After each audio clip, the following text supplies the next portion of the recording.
Derapy's screen up.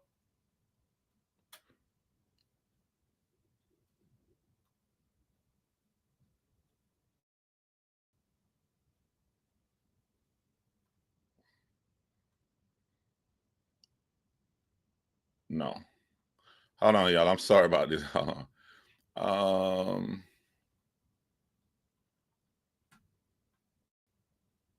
right, I'm just trying to make me smaller.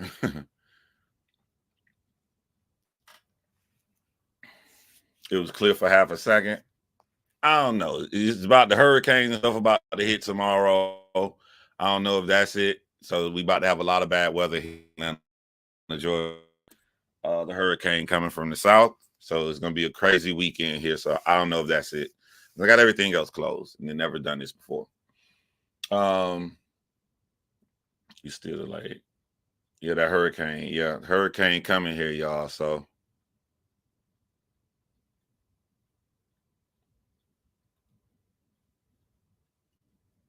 okay, we just gonna have to rock like this right here. We keep this stuff up right here. All right. Yeah, it's the weather. It's the weather. So I apologize about the weather, y'all. But y'all don't need to see my face. Because you can talk about somebody's face you can't see on here. But let's get the incidentals out the way. You know, I start my live by things that's been going on. Oh, this may not work. All right, so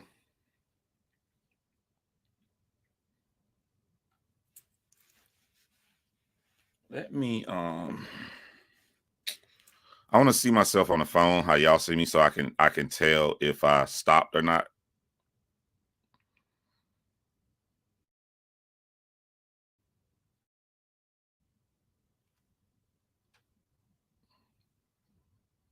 Damn, like my phone not even connecting to the internet. I may have to cancel this.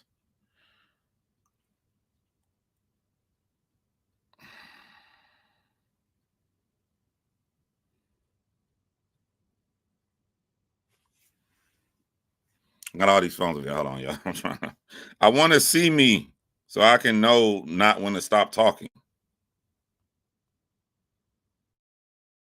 I'm gonna put my phone right here so I can see. If my phone mess up, then I know.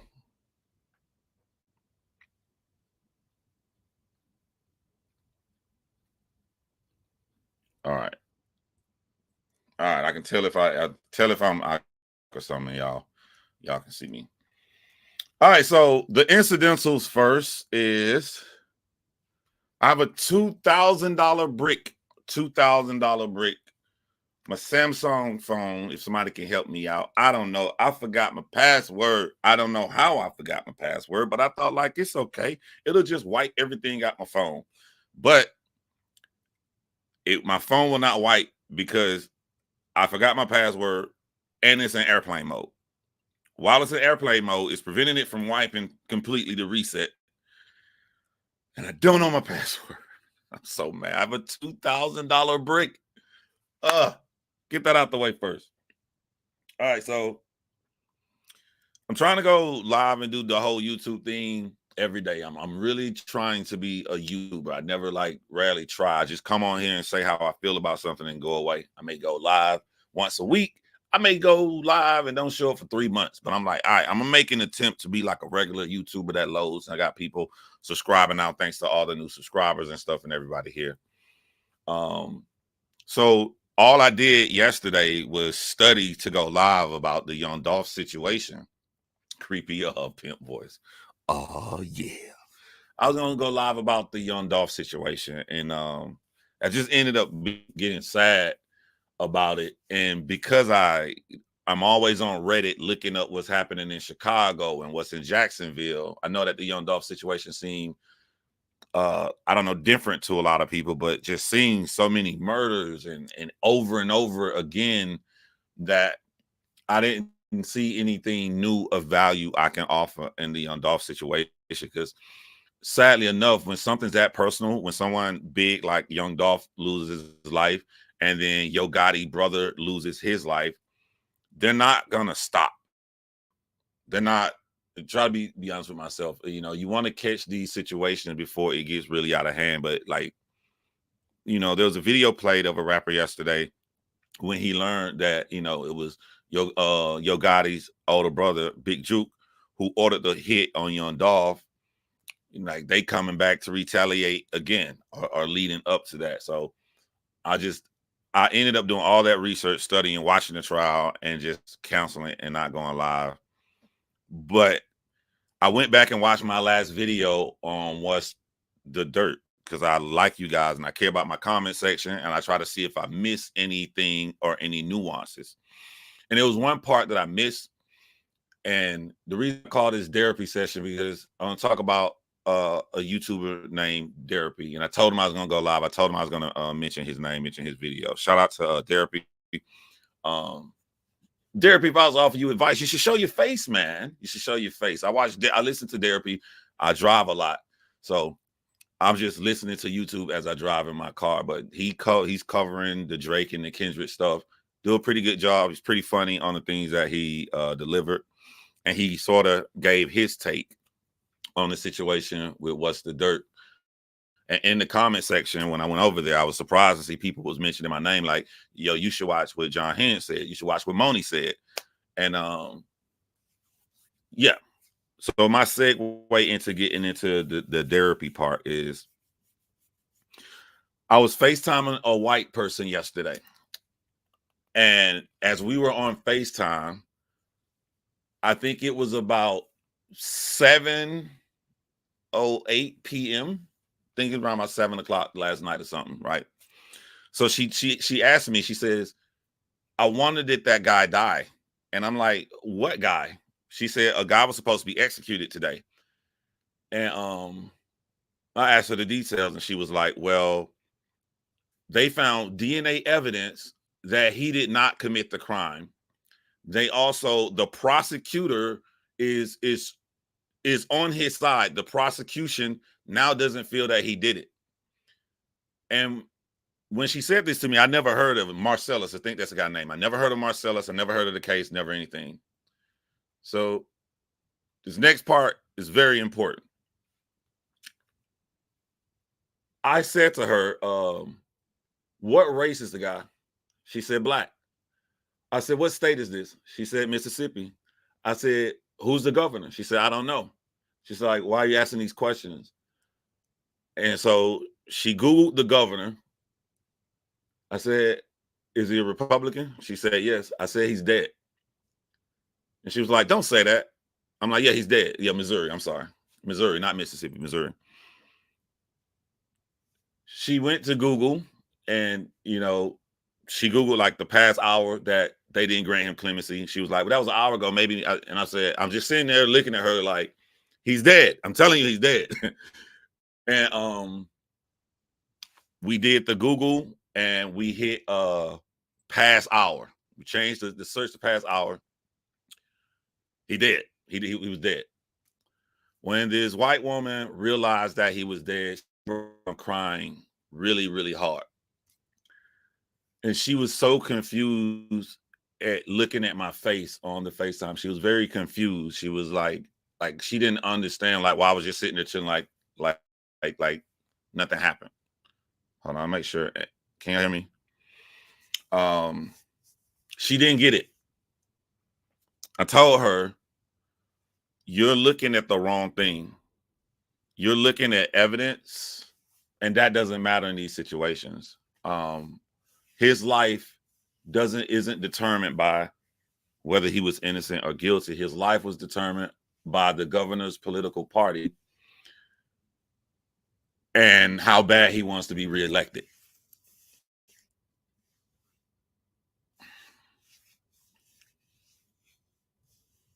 She kept saying, this isn't right. This isn't right. This is not right, John.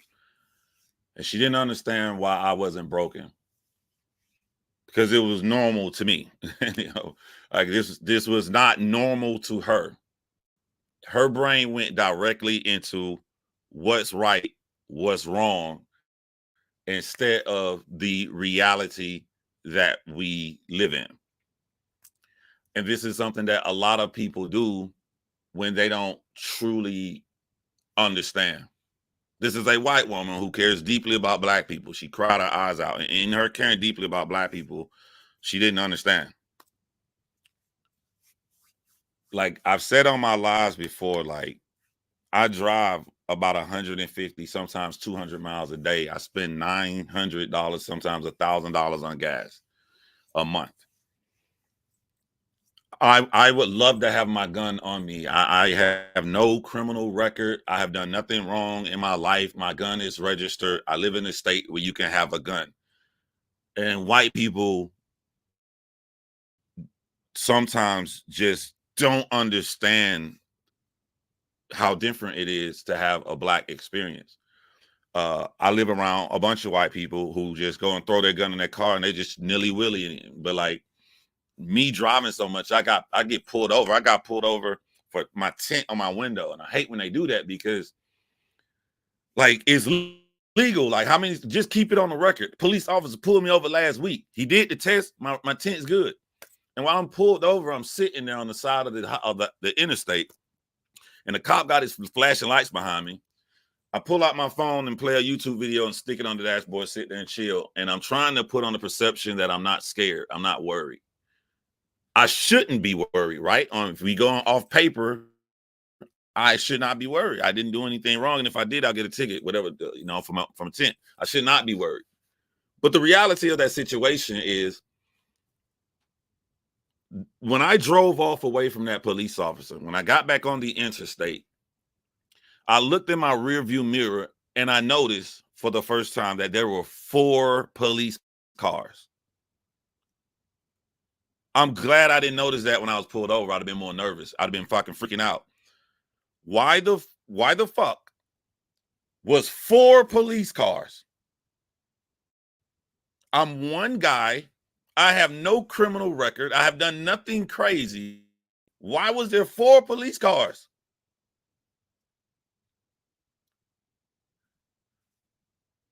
I have another white friend that felt like they were shocked that a police officer would put a black man in the car, they go beat his ass and drop him off somewhere. Like they thought, like they didn't know that this shit was like that, right? And I'm looking at them like, you thought that was just a movie? you thought like, yeah, they do that shit all the time. They're like, what? All the people I'm naming you are nice white people. They just never live like the black experience to understand why we would feel the way we feel in certain situations. So when we come up to Derapy is one of the good guys. But when I went to Derapy's video, his video was solely focused on what's the dirt, apologize, and I think that we should accept apologies. And I understood why he would go directly to that first instead of the nuances behind it. Because he's different. That's the only reason. Like, it's not a white or black thing. It's a human thing. Because I can put anybody in that situation. Like I said in my video yesterday, I could put me in that situation to where I'm going to go directly to Google or off paper instead of listening to women in their community about the experience of being a woman. No, let me Google that,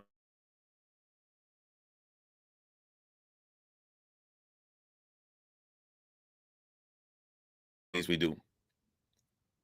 The problem that What's the Dirt had is that he wasn't open-minded to criticism, while Derapy showed the exact opposite. The comment section started enlightening Derapy on the nuances of why a culture would just not accept this apology, or why this would be deeper than what it was, and let him know things. And then you can go in Derapy's comment section and see he goes and says, wow, I didn't think about it that way. I didn't look into it that way. And he's also going to come out and make another video.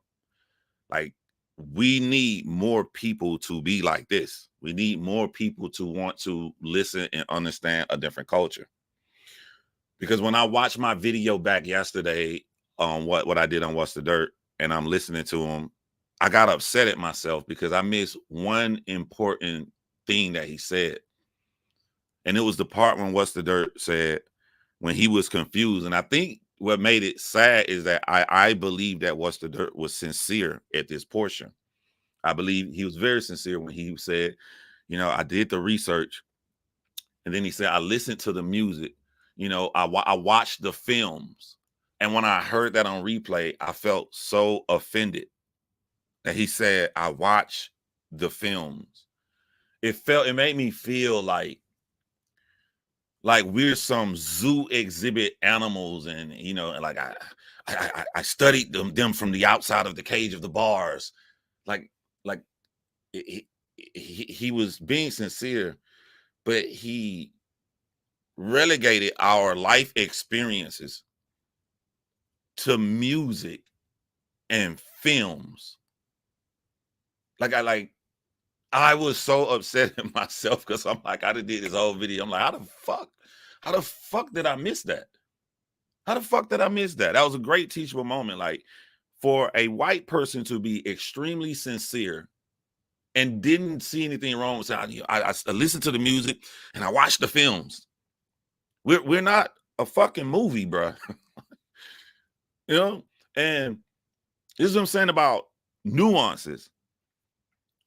The Black American experience is far more in depth. For instance, give you examples. Like, the first time I'm around a bunch of New Yorkers, Black American New York, I felt out of place. I was ready to fucking fight every second I was around them. And that's because our experiences are different. New Yorkers talk very harsh to each other when they're not being harsh. That's just how they are. A New York barbershop talking about sports is different than an Atlanta barbershop talking about sports. In Atlanta, we like, man, you crazy, boy. That nigga, that's crazy, boy. Man, I'm telling you, boy, Deion Sanders, he one of the best. In Atlanta barbershop, we're laughing. In a New York barbershop, fuck out of here, nigga. Get this nigga the fuck up out of here, nigga. This motherfucker. Like, I'm like, what the fuck? They about to fight. No, that's just how they talk to each other. You know what I'm saying? In the experiences I go from Chicago to LA, like, it's all different. I can't go there thinking that I know everything. And I'm Black. I'm Black. And I don't know. So for someone to like delegate our actual lives to music and movies. Hell, the only Atlanta movie I know specifically for Atlanta, what motherfuckers is skating. I don't know motherfuckers that skate. We ain't skating like that, like around Atlanta. We ain't waking up every day. Let's skate. I guarantee you, people from Compton can watch Boys in the Hood and Menace to Society, and they can critique what was right and what was wrong. It's just a fucking movie. It's a fucking movie. But I wanted to call out Derapy because I wanted to call out when people do it the right way. When people do it good.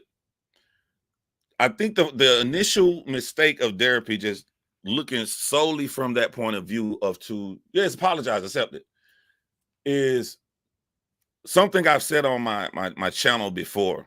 So my people who come here, they understand what I mean. I call it the step parent theory.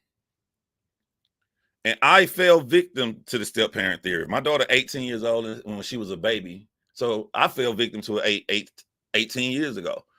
And in the step parent theory, a step parent can treat their stepchild wrong, and they don't mean to. They're going by the book, like how Derapy does. Not Derapy, What's the Dirt did. Like, if you go by the book and a step parent tell the child, hey, be in the house by 9 p.m. The stepchild comes in at 9:30 p.m. By the book, the parent is not doing wrong to put their stepchild on punishment. I told you come in at this time and you didn't. Where it becomes a problem is when something is not extremely close to you, like the nuances of watching your birth child come out and cutting the umbilical cord. There's so much nuances in that your real child comes in at 9:30 and they tell you something, you be like, it's cool. You know, it's cool. Make sure you come in at 9 o'clock next time. So you just treated your stepchild wrong because your stepchild immediately got on punishment for it, but your biological child didn't, and it didn't even hit you. You didn't do this on purpose. It's just that when it's a stepchild, it hits you to just be by the book and by on paper, where there was nuances involved. And a lot of parents don't want to admit that they may have done this sometime because it will make them feel like they're a bad person. You're not a bad person. You're a human being. And to be a better step parent is to recognize that things like this may take place in incremental moments. But while they're incremental, they're going to be largely remembered by the stepchild. And you could be teaching that stepchild when they grow up to accept differential treatment. I've been hearing over and over and over again. Like, I know I made a video saying like I rock with Troy, but watching Troy video after my video, he told me to make a video. He said that he wanted to hear people tell him why they critique the Family Matters video, but they're not saying when he reached in other videos. I literally did what he wanted. He came over, left a comment, he saw my video, and then he goes back and make a video and start reading comments on his stuff. And he read every single comment, but he skipped mine. He skipped mine. He said, that guy made a video. You asked me to do it. You said that you wanted to know. I did it. And I'm like, well, why would he do that? He did that because he wanted to continue to say the lie. He wanted to continue. He read every comment on his channel. And every time somebody broke down a bad critique about Family Matters, he said the same line. He said, well, why didn't you, what about the reaches in 616 in LA? He never addressed it. Someone who isn't trying to be malicious, at minimum, I would have addressed what you said, and then I would have asked you why you didn't say anything about the reaches in 616 in LA. I said something about the reaches in 616 in LA. And one of the reaches I didn't mention in my last video, well, I actually laughed about is when What's the Dirt was saying Kendrick Lamar is singing in this off-tune, this purposeful off-tune wretched to show his distraught. No, nigga, Kendrick just don't know how to sing. No, he wasn't doing it. He didn't go in the booth and like, now I'm going to secretly show my pain in well off key. People called out both. People called out both. They're not ready to deal with, oh shit, I think I'm clear. Am I clear? I think I'm clear.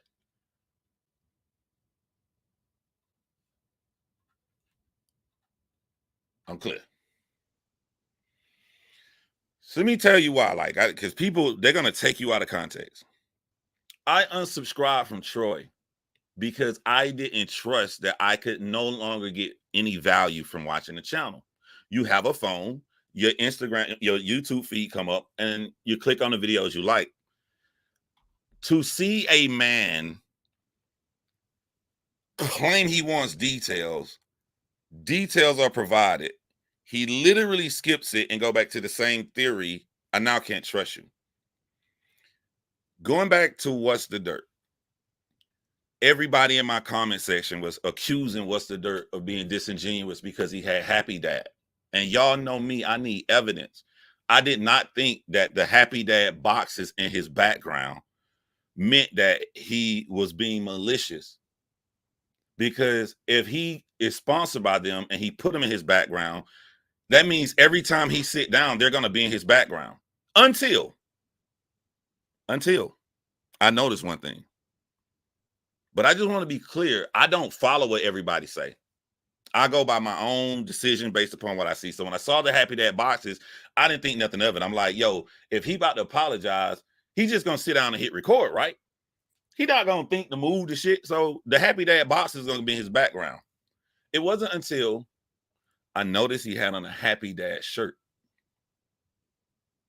Because that actually reverses. If if like, oh my God, I need to apologize. So you just sit down and hit record, the box is gonna be there, right? But what are the astronomical odds that on the day that you decided that you're going to apologize, that you're sitting there with your girlfriend, like, I need to go apologize to this guy. Of all the shirts you own, of all the shirts in your closet, it just happened to be the day you had on the Happy Dad shirt.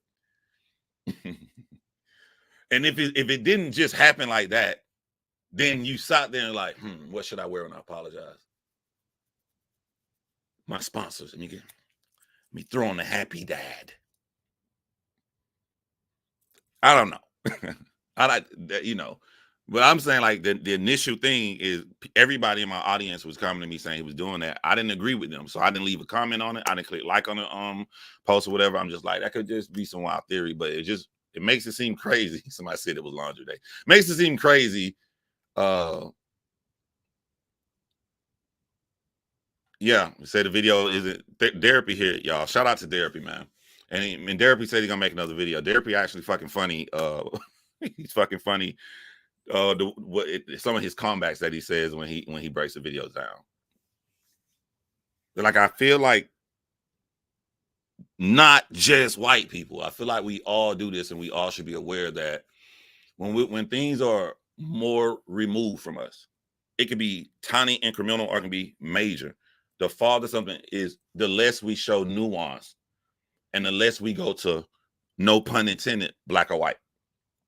And if we are all aware of this, then we can remove all his promo. I ain't mad at it, but it's funny how, yeah, and I didn't even know the hat till you just said it. I didn't even like.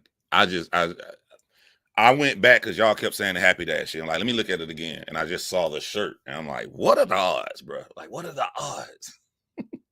And I'm not saying it's not possible. Maybe he was just rocking that shit that day, and it happened that way. I don't know. It gives credit to what people are saying. It gives credit to what people are saying.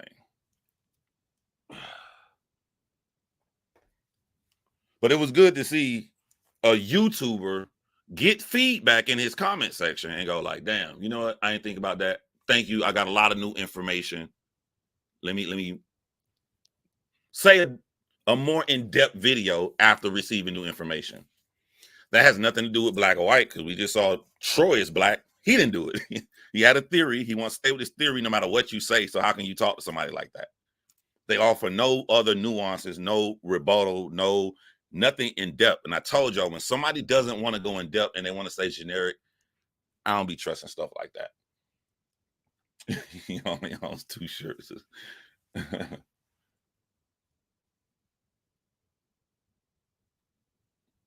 Yeah.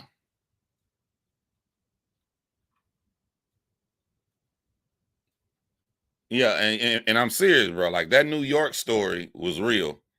I'm from the South. You don't tell a grown man in the South, fuck out of here, nigga. That's fighting energy. That's how we raised. That's not fighting energy in New York. That's just how they fucking be talking, man. I'm like, bro, what I do to you, bro? What? Like, what's up, chocolate tie? The Black American experience is more in depth, more nuanced, and is different wherever you go. You know, the New Yorkers are a different breed. Yeah. Like the energy in the New York barbershops. Why don't you smile, fam? Smile. We talking about sports, bruh. Smile. You know, New Yorker right here say, yeah, that's just regular talk to us. Niggas a weirdo, B. I'm fucking weirdo, nigga. What's your mama weirdo, nigga? But I think that the What's the Dirt apology video, him being sincere, is way more nuggets to learn from, because you think he's talking about his actions in the past. He was talking about what he said to the company man, but I'm critiquing the present. I'm critiquing what he feels during the apology. He feels he feels, think about how shallow this is. He feels upset at himself because he got a culture wrong because he studied the music and movies so hard. Think about how offensive that is. If I only could have used my Netflix card a little bit better.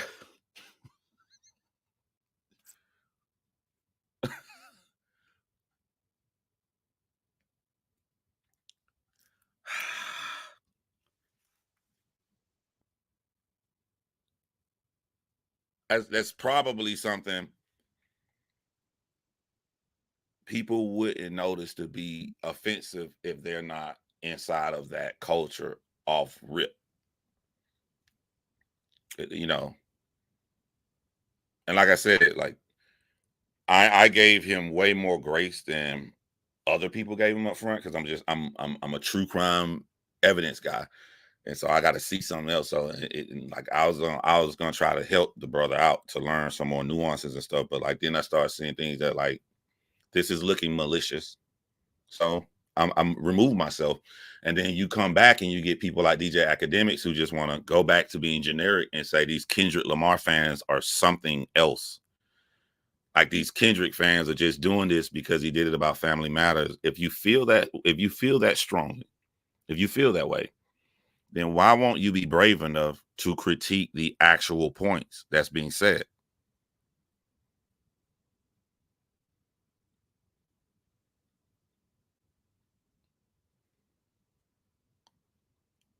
I appreciate that, Derapy.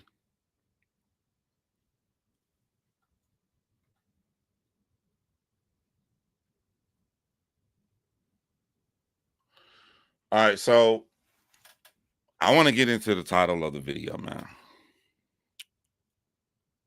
Cause I'm like, bruh, like this is crazy, bro. This is crazy. We about to get into some heavy shit right now.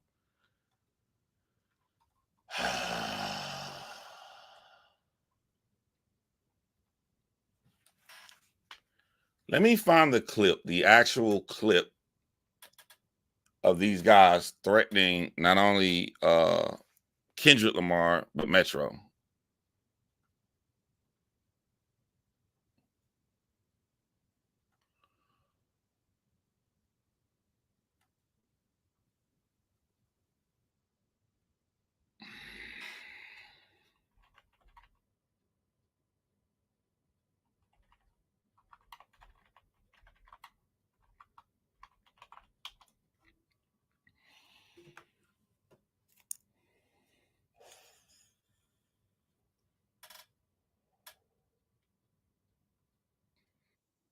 By the way, shout out to the company, man. His last video, he interviewed Daylight. So I did something for y'all on my channel since new people are coming over. I made about 10 videos I unprivated. So y'all can, I unprivated a podcast I did called Real Money Podcast. It was funny with my boy Pretty Money. I unprivated interviews I did. And I realized like, yo, me and Justin actually was working for the same company at the same time. Justin was working with Hip Hop DX. And I was working with battlerap.com, which is owned by Hip Hop DX. And I unprivated my video where Daylight actually spent the day with me and I interviewed Daylight too. So like this is what I'm saying. You think you know people, you don't really know, you don't get to know everything about a person up front. I did a lot of interviews for Hip Hop DX portion. It was kind of cool. It made me feel very proud how they got me because I went to Snoop Dogg's event. It was my first time getting a media pass. And I was writing for a company called 100 Bars Magazine. And while I'm at the event, the two guys who work for Hip Hop DX came and put their hand over their mouth, and they heard about me in the battle rap community, and they was whispering. They said, "So how much is it gonna take to get you to come over here with us?" That shit makes you feel so fucking good, man. Like you think nobody notices your work or noticing what you're doing, and you think that you're small, and then like I'm fucking this Hip Hop DX. And then they come over and they whisper and they trying to do a deal with you to come work for them. I was like, on the first day, you got a media press pass, and I wasn't even gonna go to the event. So yeah, just little information about me. So I unprivate some videos in the past that y'all can go back and see. I also did it to be petty because I want nobody to be like, what? he getting the views off this one subject. Like, nah, you can go back and look at my channel and get the views off many other subjects.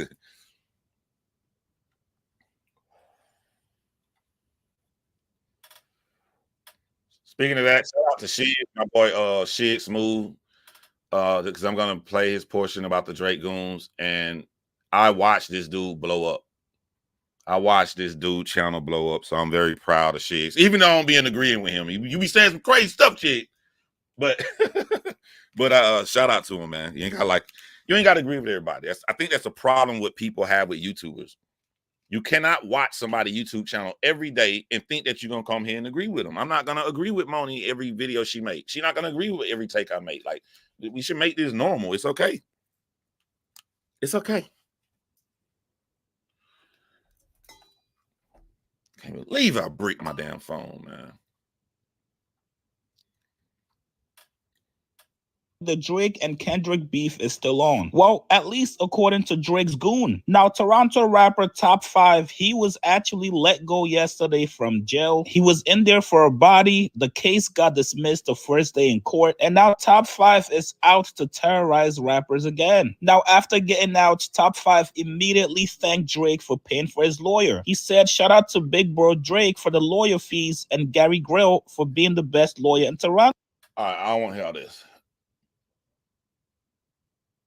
I don't even think that this is the stream, unless he said it twice. No, because he was in a room with a lot of guys.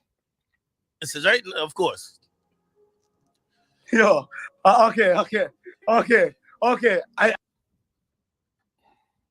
right, hold on. I want y'all to see it because it's just it includes DJ Academics. It's his actions and how DJ Academics was acting that made this very, very dangerous.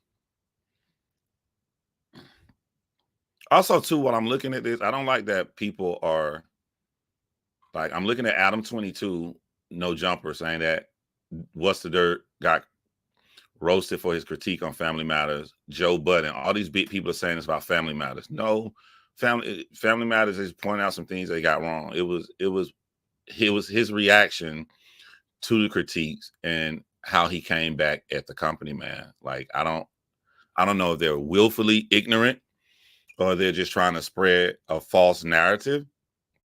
I really don't get that. Let me go to my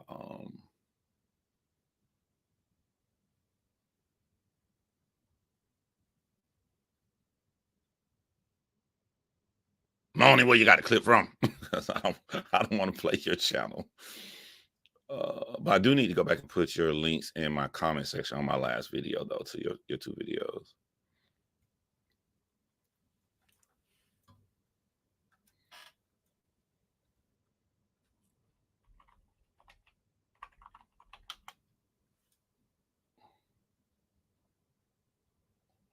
And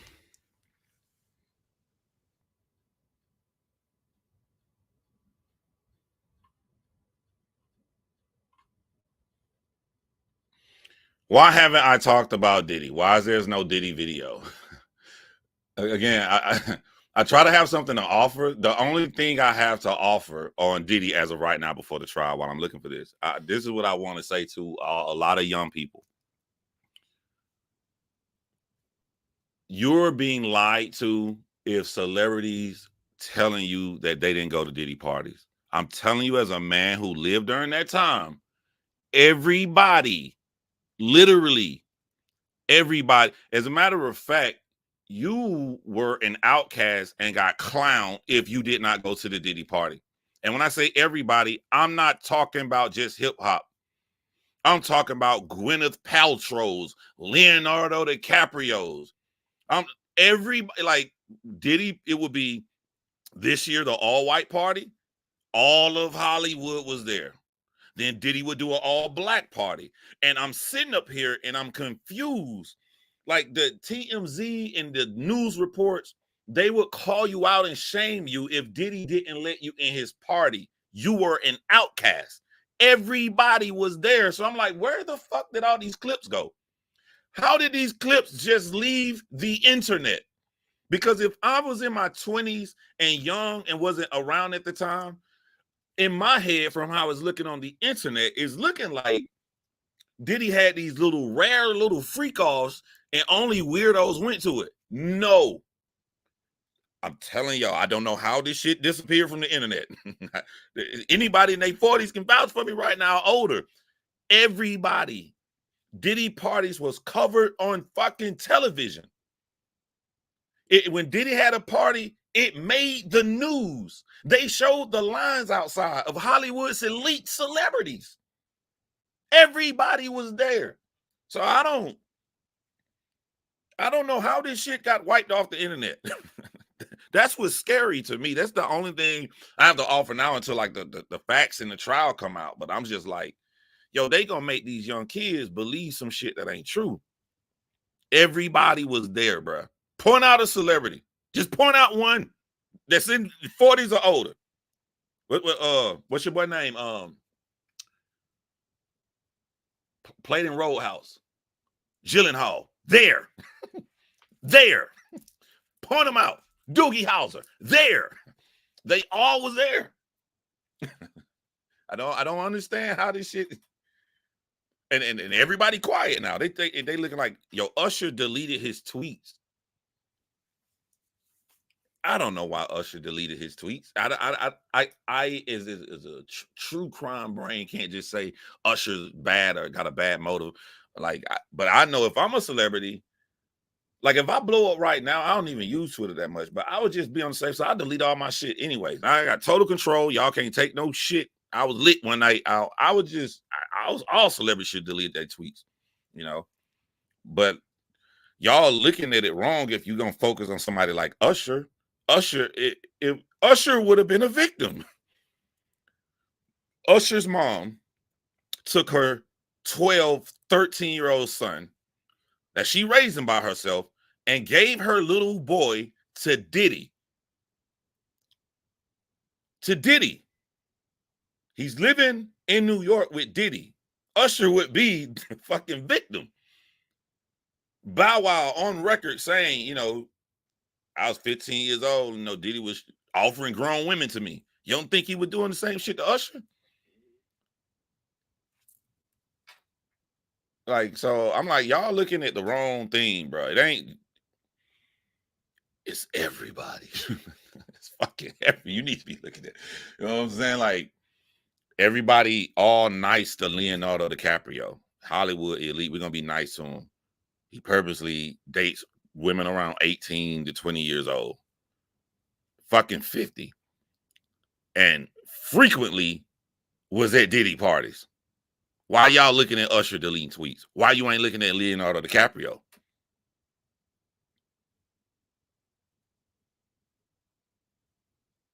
Oh, yeah, you're right, Moni. She gave him to L.A. Reid, and L.A. Reid gave him to Diddy. Passed the little boy around. And I seen interviews with her and Usher. I saw, like, when Usher came out when he was 26 years old. What album was that with Yeah on it and everything? That's when he made the transition, and his mom wasn't his manager, but they did a lot of interviews leading up to that album. And the way her face would look when he was at Diddy's house, like, every time they brought that up, Usher mom looked uncomfortable. And this was fucking almost 20 years ago. She looked uncomfortable in the interviews then. Yeah, I saw those interviews.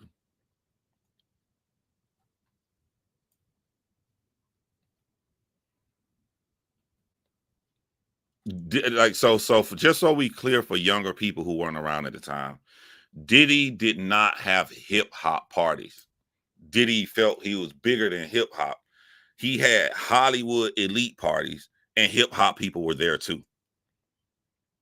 These weren't just cultural black parties. Everybody was fucking there.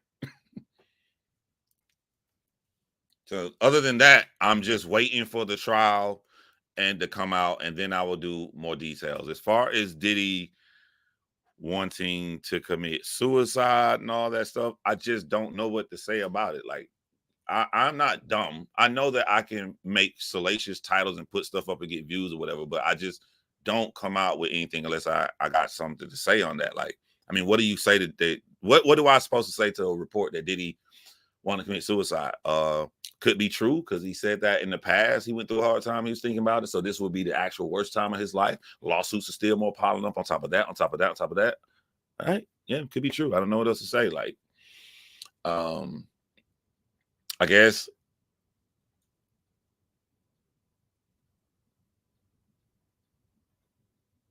someone else gave Justin to Diddy. Speaking of Justin Timberlake was at them Diddy parties.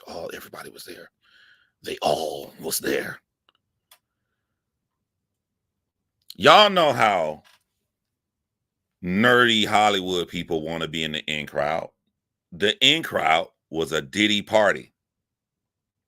And I want to find this clip. It was a famous white actress. It was all over the news that Diddy wouldn't let her in because she didn't have on all white. That's the power he had. This was an elite person in Hollywood. I can't remember who the fuck it was. But they thought that they were so big, and Diddy was like, nah, you ain't got on white. And he didn't let them in. And that made the news. This is how big Diddy parties were. Just want to set the record straight for y'all if y'all didn't know.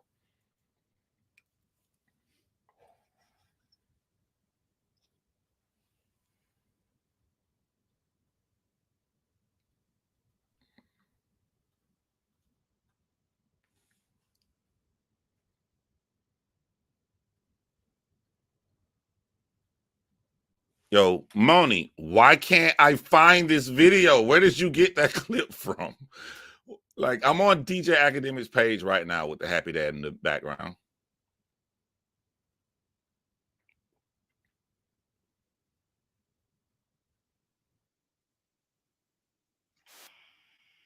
I know what I'm going to do. DJ Academics, Drake, 24 hours, or today.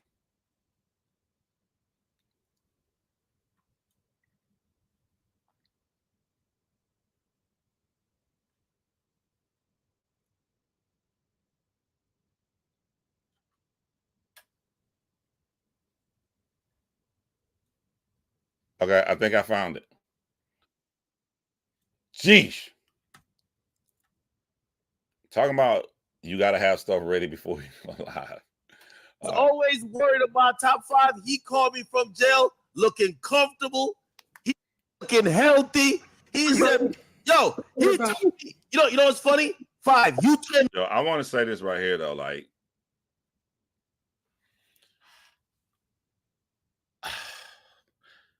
I know y'all get it, too. I get it. We're on Drake's side.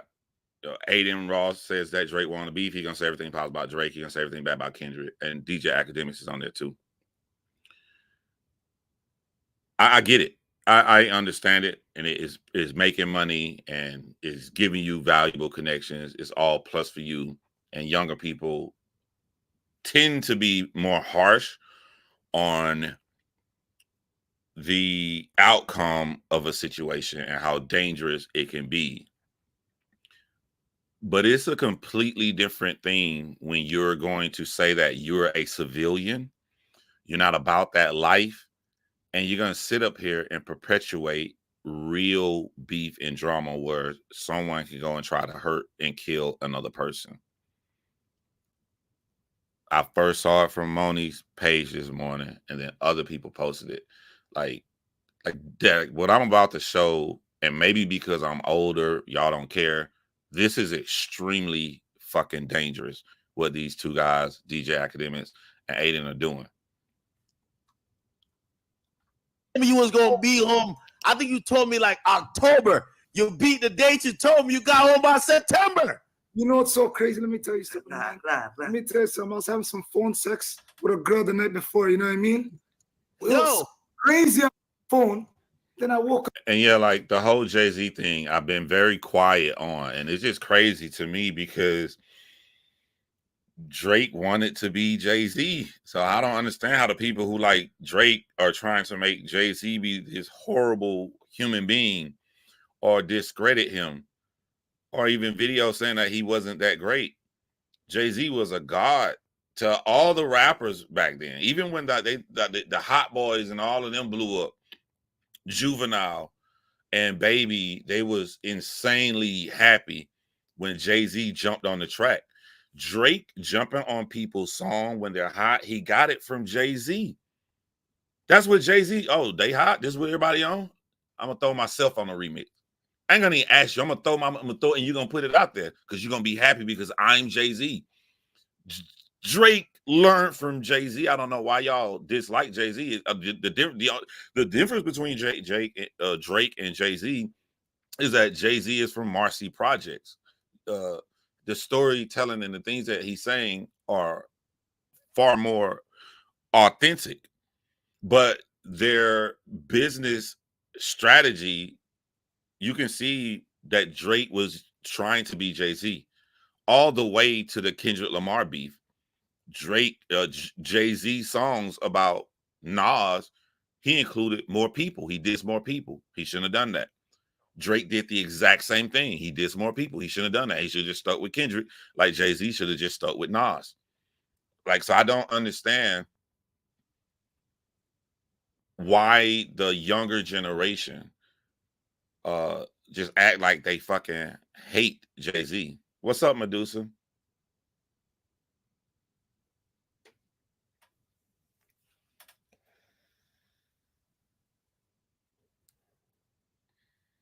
I was like, y'all gotta keep in mind too, you know, on this Aaliyah shit, it's different when you live during that time. Because of the R. Kelly story, I feel like younger people who didn't live back then, when they hear the name Aaliyah, they hear a teenager. Aaliyah was a year older than me. I was born in 1980. Aaliyah was born in 1979. I think Aaliyah died when she was 23 years old. She was grown. She was, so what would that mean? Aaliyah was famous for 8 years. She was grown for half of her career. So if I'm in 11th grade when I mean Aaliyah would have been a senior. She'd have been 18 years old. So from that hit record, like Aaliyah has one record as a minor, and then I think she has two more. She may end up making the one that came out after she died, and then that big record. She was an adult. I'm just putting out facts as someone who lived during that time. Like, or maybe it's because Aaliyah was older than me. I never looked at Aaliyah like a little teenager because it was sort of like two parts to her career. That whole 411 R. Kelly part was like 4 years and then nothing. It's sort of like people think Usher's first album was that My Way album. No, he had that one when he was a little kid, when he was with Diddy. But we don't know that album. We don't listen to songs from that album. We look at Usher's career from My Way all the way up to right now. So in my head, I think I just do the same thing with Aaliyah. Like it just seemed it was so far, like Aaliyah was just gone. It was a art like Usher did the teenage shit with P. Diddy. Aaliyah did the teenage shit with R. Kelly. They both left for a while. They both came back with different people. Aaliyah came back with Timbaland, and that's what we know her for. She was an adult. Usher came back with Jermaine Dupri. So the same way y'all don't even probably know Usher's first album when he was a little kid. Just Call Me the Mac. Who heard Just Call Me the Mac? Because I got it like that. You got to play by the rules. That's the shit. Diddy had a little kid, 13-year-old saying, just call me the fucking Mac. Yeah. Like people don't recognize that. So like, but Aaliyah, I'm gonna say Aaliyah had bigger hit songs on her teenage record than Usher had. Usher teenage record was kind of fucking silly. So maybe that's why Aaliyah's songs on her teenage record stood the test of time more than Usher. So but in my head, whenever y'all say the name Aaliyah, I don't see a teenager. I see an adult. She, you know, the Aaliyah that I knew was grown.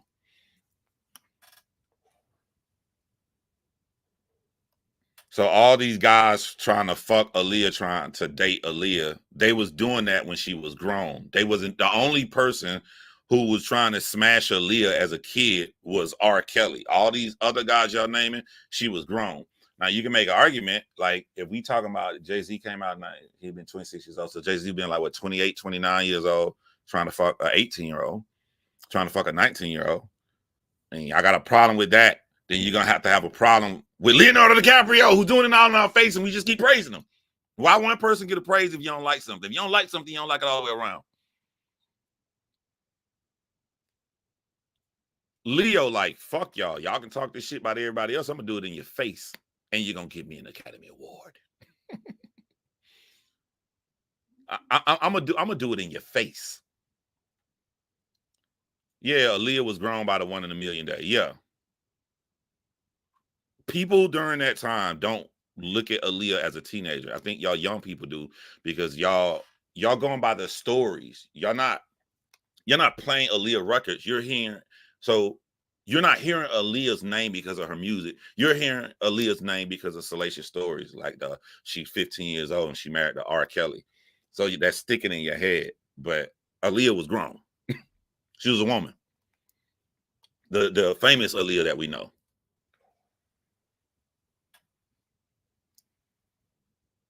Thinking you was a bop. I gotta play that. Woke up in the morning, they said you're free to go. I said, wow. I said, at least free to go. Movie. I'm innocent. Come on, man. Movie. Yeah, let me tell you something. Kendrick Lamar can't come to Toronto. I'm here. Yo. No. Yo, we gotta politic this shit real quick. Yo, ever since Bob been locked up, obviously, shout out to YG, shout out to Boondog, shout out to Presser. You see me? Yo, check this out. Presser. Where's Presser? We need to have Presser. I'd Presser BFR right now. Yo, here's the reality. All of this Kendrick Lamar, all this bullshit, we needed to hear from the real Chili's. Yo, we needed to hear from the GGs what's going on. We're gonna slap Kendrick if we see it, man. Oh. You know why I never jumped? That little boy that will slap. You know why I never jumped? What about the rumor that Jay-Z was dating Foxy Brown? This is what I'm saying when people be like, y'all gotta make up y'all mind of what y'all like. Y'all sit up here going crazy that the diss records gotta have facts. I'm telling you, as somebody who lived this time, nobody was going around saying Jay-Z fucked Foxy Brown until Nas said it in a diss record. Until Ether came out, this wasn't in the streets.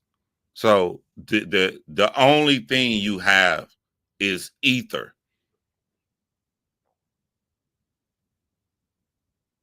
Why y'all saying we got to throw out what Kendrick Lamar said about Drake having a baby little girl? People like look up to individuals and try to base their argument around an individual instead of having morals and principles and holding everybody accountable for the morals and principles. As a hip hop head living during this time, literally no one ever said Jay-Z fucked Foxy Brown. It never was a rumor on the street. It was never nothing. And then Nas came out and said it in Ether. I'm telling you, it's someone who lived during that time.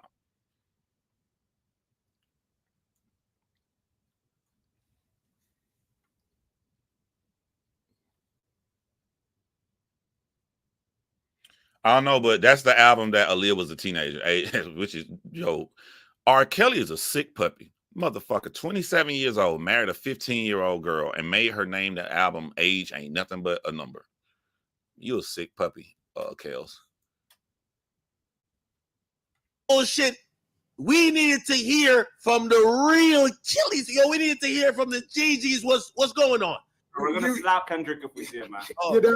You know why I never jumped? That little boy that will slap. You know why I never jumped the first day out? You know why I never jumped the first day out? I went to my cousin, man, and I prepared them little things for Kendrick, man.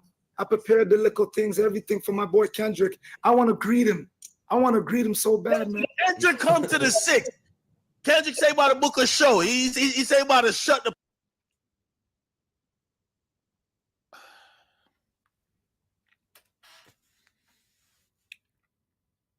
This why I be feeling like maybe I should not be a YouTuber, because like it really disgusts me like when people are playing with our culture. The two top guys at the top are not from our culture. DJ Academics is from Jamaica. And they call themselves civilians, and they're sitting there laughing and enticing real dangerous beefs.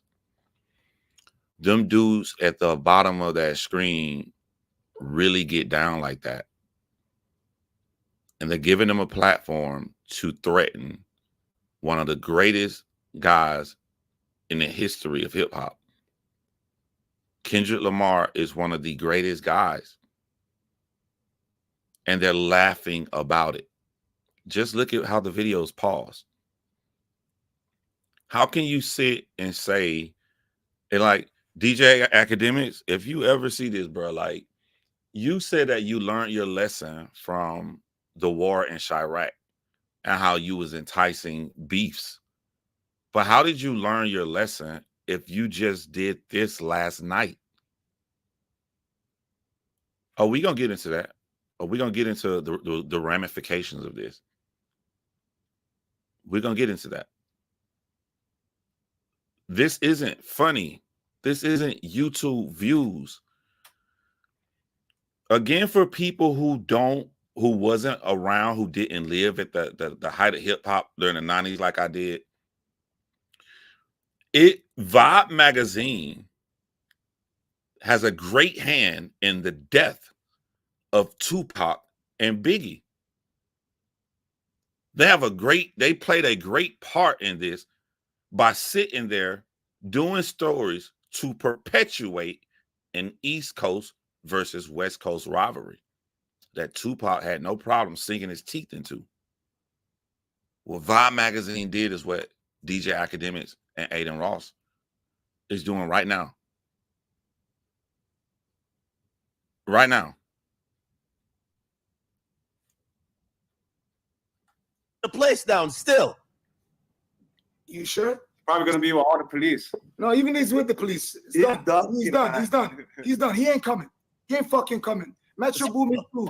It's a no-fly zone, man. Metro Boomin, man. I see what you're trying to do with my boy, man. Don't do that, man. Don't do that.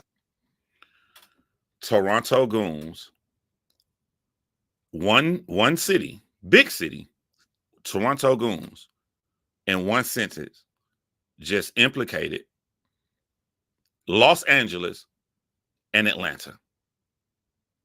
One city, one group of guys have just implemented two very dangerous fucking cities in the United States that don't play that shit. And they don't even realize it. I was going to wait to say this. I'm going to say it now. These guys don't realize a world will never exist that you stab, y'all do a lot of stabbing up there when you got guns, or shoot Kendrick Lamar and he loses his fucking life and Drake lives happily ever after.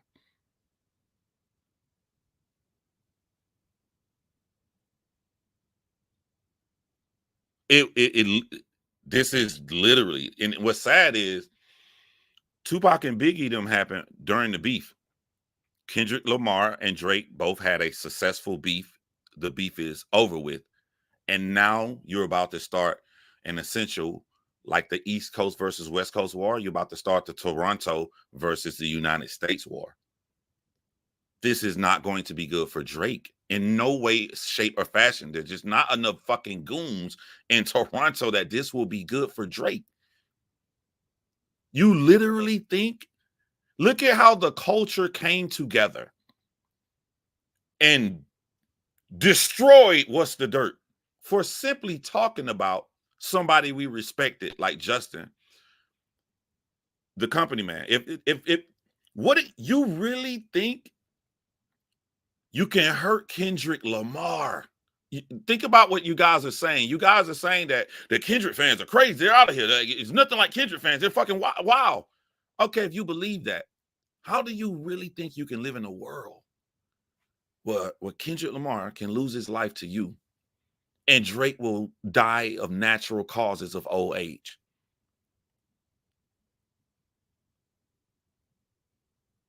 And this shows that Drake not of the culture, because they said that Drake approve of this fucking live.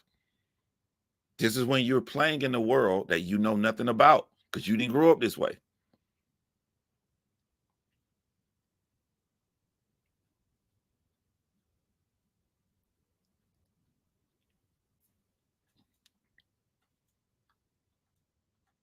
It ain't, hold on, Ak. It ain't safe, Metro.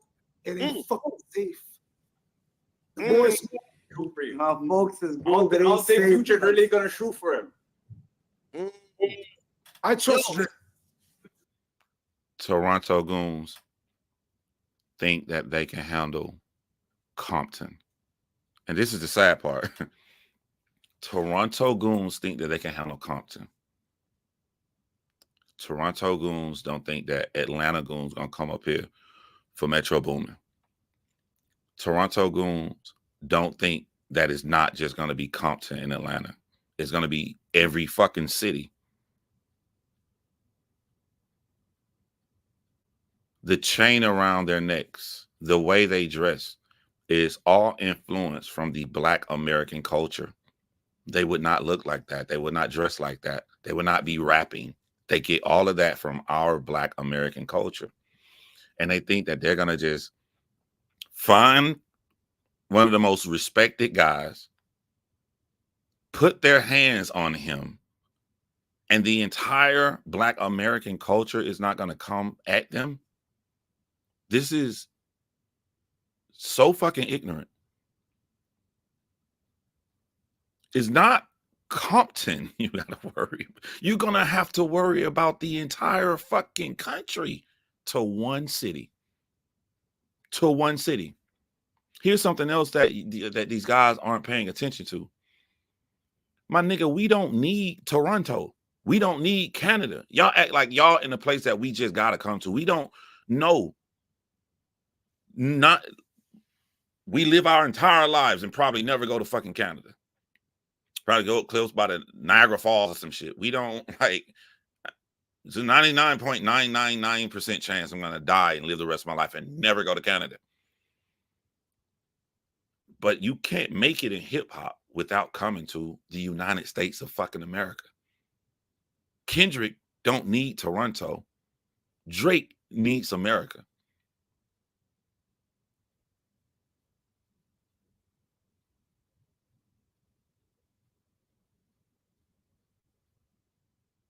How Drake gonna go to his house in Houston if y'all hurt Kendrick Lamar? Drake gonna find out real quick where Houston loyalty really lies.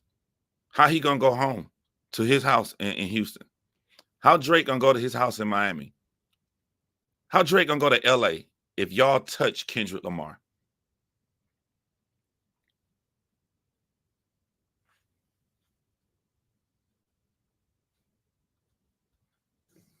Hey, yo, Metro. Trust him. Yo, Metro said that it's not that deep. He said it's not that serious. He said, I heard Metro girl a little bit loose. Metro girl a little bit loose. Sings to the girl, super soaky sings. What do you expect? He's gonna fuck your bitch. The G-skin in the butt. Why are you mad that I nigga fucked your bitch? Ain't Rossi. If Drake has sex with your bitch, what you gonna do? Man, nothing. I can't do shit about it. Shit, honestly, I'd be honored. Yeah, I never touched on Drake having sex with people, exes, and all of that shit. Like, I'll touch on that right now. Just because I never talked about it. It's funny. That's funny to me. Like, I'm gonna tell you straight up. If you have fear that any man can fuck your girl, why are you with her?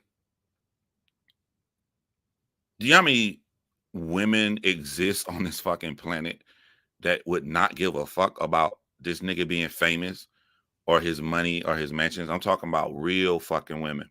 Not these women that's running around here. When you run around here and you trying to get these women that you want to date them because they're beautiful, but they got the BBL, the small waist, the fake tits, and they the chicks that all the guys sleep with when you make the decision to date her.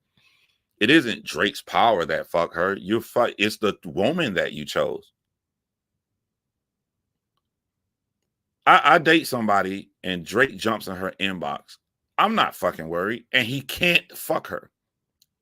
There's nothing he can say or do because it is in the woman that you choose. Oh, if I date a woman and Drake jump in her inbox, the woman I date gonna tell me immediately, and then she gonna block that nigga, and I ain't gonna have to tell her. I'm not gonna date somebody that I gotta tell to do that. If you know that this is what this nigga do, he go around, he try to fuck your girl and shit, and you are aware of his reputation, he jump in your inbox, and you don't willingly block him on your own, then you're not my girl anymore. So to me, it's like they're acting like Drake got this magical power. Like, you know, he's Drake. What are you gonna do? What are you gonna do? You want to fuck your girl? You can't be mad about it. Why are you picking women like this? Justin Timberlake is married to what's her name? Jessica Biel, I think. Do y'all think Drake can jump in Jessica Biel's inbox and then she just going, oh my God, and fly to Canada and fuck Drake? No. It's in the woman that you choose. You got bigger issues than Drake if you are in a relationship like this. You got way bigger issues than Drake.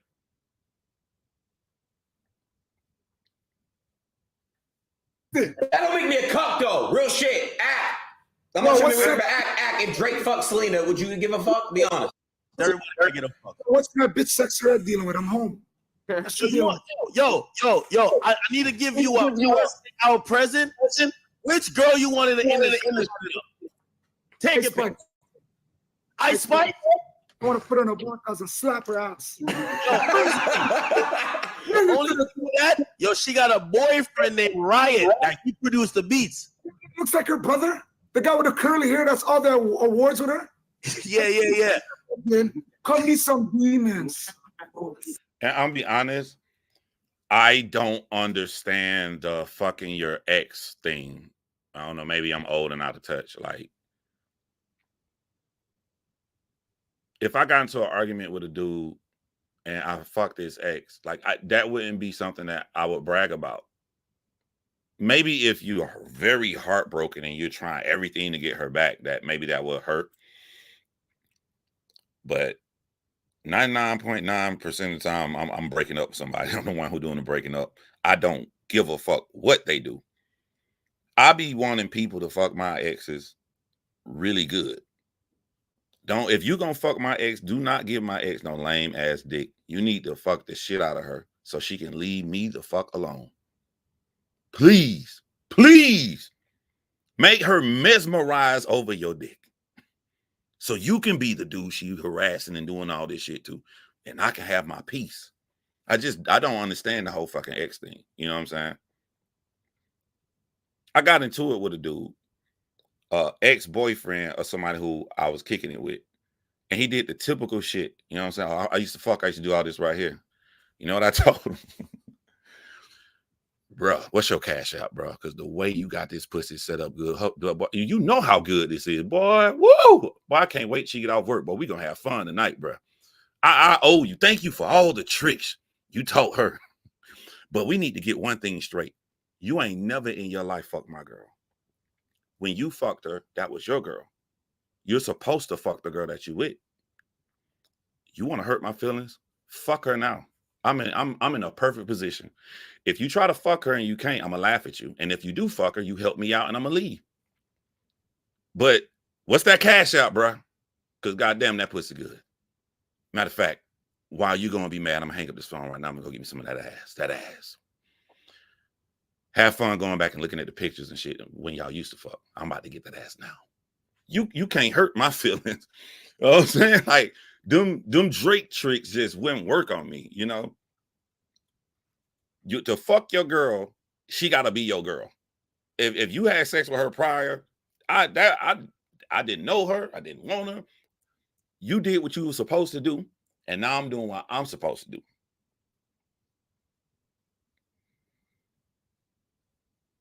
But I probably shouldn't be saying this.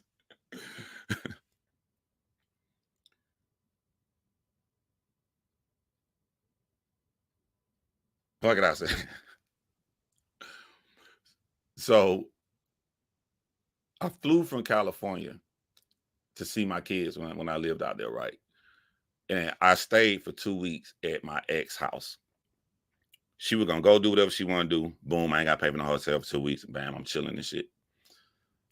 I want her to get the fuck out. Go on, hang out with your girls, get drunk, do whatever you want to do. We don't like each other. She don't like me, I don't like her like that. We just co-parenting and raising kids, right? So it's Saturday. I done put the kids to sleep. I feel weird about being in the house I used to live in. I'm watching TV and shit. Like, now I should go out. And I ain't go out this Saturday night because I got the kids, right? She comes back home. And when she come in, like, we just sitting there awkward. I'm like, because I'm like, what the fuck are you doing here? You supposed to be gone. I thought, I got the kids. You go have fun with your girls. So it was just odd. So I wake up the next day. I go into my Facebook inbox. And some big built muscle ass nigga cussing me the fuck out. Yeah, bitch ass nigga, y'all over there playing house and shit. You know what I'm saying? That's my girl. I've been all up through the house. I'm like, who the fuck is this? I was like, who the fuck is this? I don't even know this nigga. I've never heard of it. I didn't know. So I guess it's some dude she talking to. And he mad that they not at the point in their relationship to where he can be around the kids. Like, I don't know. I'm just imagine you wake a nigga saying, I should come over there right. You lucky you got the kids over there. I'll come fuck you up right now. Now, this is what I'm saying. You gotta be careful with who you talking shit to. I have a master's degree in shit talking. So I just get the information online, and she apologized. She like, I am so sorry. He upset. He got upset I was going out with the girls. I was supposed to go to his house, but he got mad I went out with the girls. Not gonna stay the weekend with him. So that's why I came back. She told me some information about him. So I go on his Facebook page. I start gathering all my shit to destroy this nigga's soul. I said, bro, you got the game backwards, bro. Hold on. So my ex is your girl, right? Then it ain't the fact that you being all up in my house. Nigga, I'm in your house. Nigga, I'm drinking all the Kool-Aid. You got the game fucked up, my nigga. Like, how long y'all been kicking it? Y'all been kicking it, what, 6 months? My nigga, what kind of game do you got? She won't even let you see her kids in 6 months, nigga. 6 months and you still hitting? I said, yo, when I got the pussy pretty quick. We were cool real quick. You can't get a girl in 6 months? Then I scrolled through his pictures some more. I kept going through his pictures, and he used to be real overweight, and now he like hit the gym and he work out and shit. And I said, I see what's wrong with you. What's wrong with you is you still got that fat nigga brain. Yeah. You ain't never been getting women. You were never at the cool kids table when you grow up. You just got some muscles and shit. So this is why you doing some fucked up shit like this. I said, a real pimp, a real nigga would have just played it cool. They would have just played it cool because my girl know I'm here and she cool and we both laughing at you, nigga. I said, no real nigga would have done this. I said, you would have met me if you'd have stuck around to the point to where she wanted to introduce you to our children. I just would have met you. We would have went out to eat. We would have been cool. But now you done got shit fucked up. I made this nigga so fucking mad. So fucking mad. First of all, he tried to block me. Boom, sign some other account. Come here, nigga. Don't run. Nah, you started shit with me, nigga. I ain't know you existed. You started shit with me. I want to play. I want to play now. I want to fucking play. He tried to run. I see this nigga. This is what I'm a demon. I see where this nigga work. I see that he go to different churches playing in the band and shit. I'm like, I should just send these messages to your pastor. Let me find out who your friends is on the internet. I'm gonna send this shit to your niggas and see. This no cool nigga would vouch for no nigga doing no shit like this. This nigga got so mad. He sent my ex a picture with him and another girl. Like, fuck you and that nigga.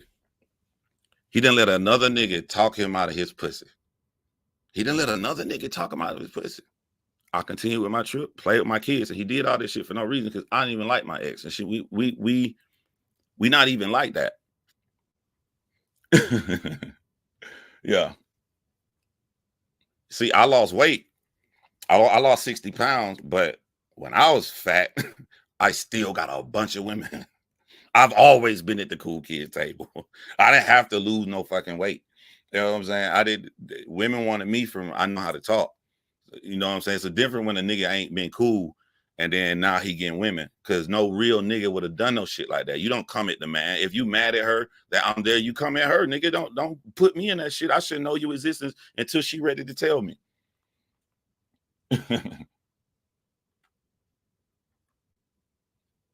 Like, I don't understand the whole, you know, going back to the Drake shit, I don't understand that shit.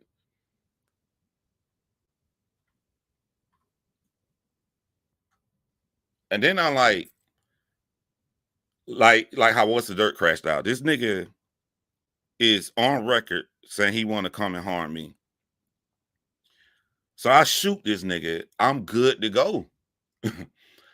Nah, officer, he has big muscles. I was afraid for my life. I'm gonna light that nigga up. And I'm so fucking petty. I'm so petty. This is what I'm saying. I'm not the nigga to fuck with.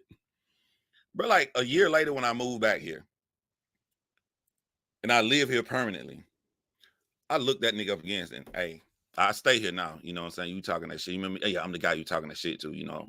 I don't give a fuck about you moved on, my nigga. I want my address. You want to come over? I'm a petty motherfucker. That's why I be trying to stay out of beefs.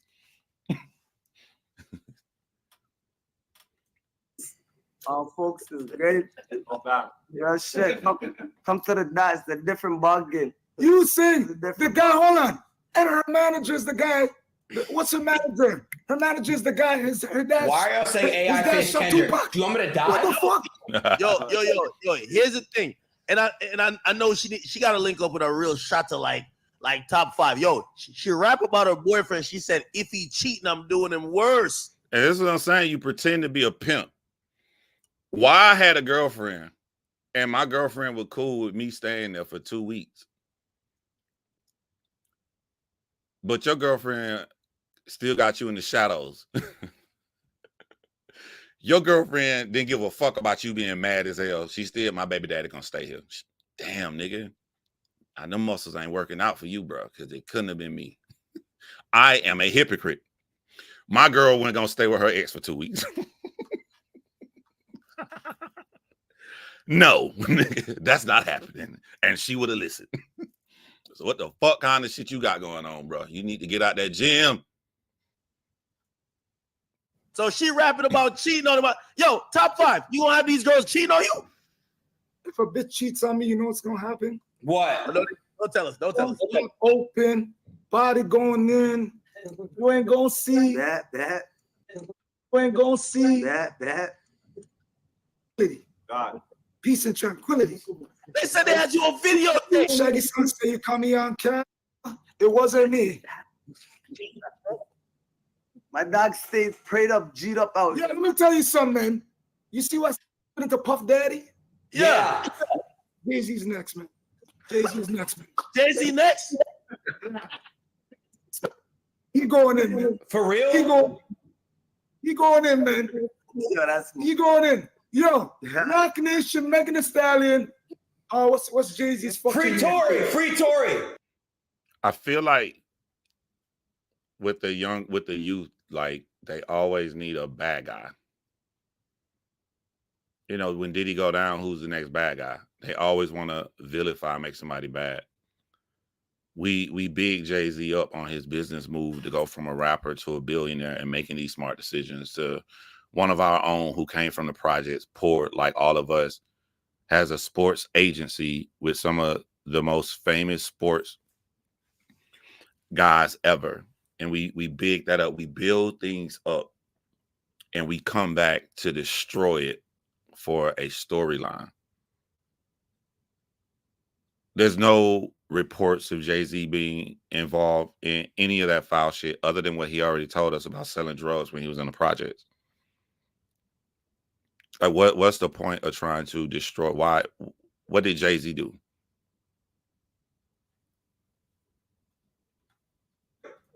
Tory, Tory didn't shoot the bitch. I know he didn't. I know for a fact he didn't do it though. I know he didn't do it. No.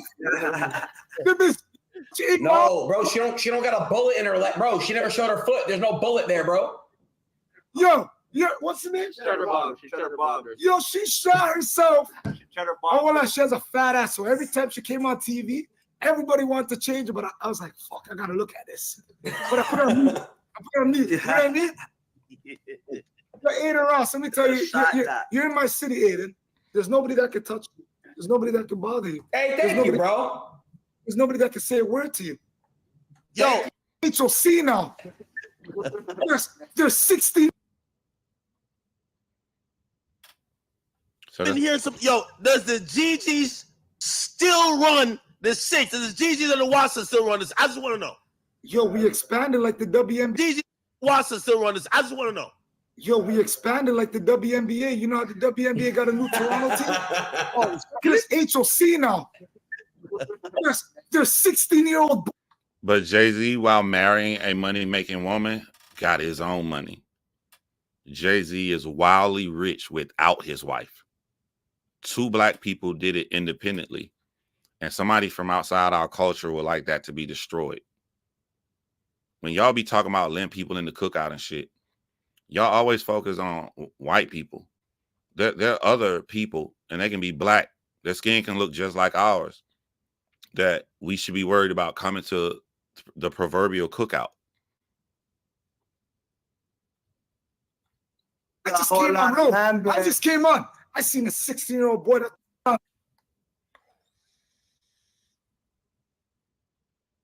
Holy fuck. I don't gotta do the dirty work. No, yeah. For once. Usually it's me behind that. It's all entertainment, though. You know, bro, it's just. Yeah, Chad, you don't really kill me. Yeah, blessed. I'm trying to have fun tonight. Facts. You got good energy. Did you fuck 6-year-old? I mean this literally. Every single person on this screen is a guest to the culture. Every single one of them. Hey, Pop. Yo, how was that conversation?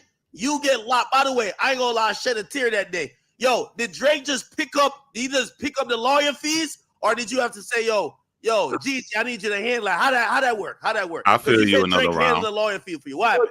Yo, you know how Casanova said Tory Lanez gave him Canteen for the whole year? Yeah.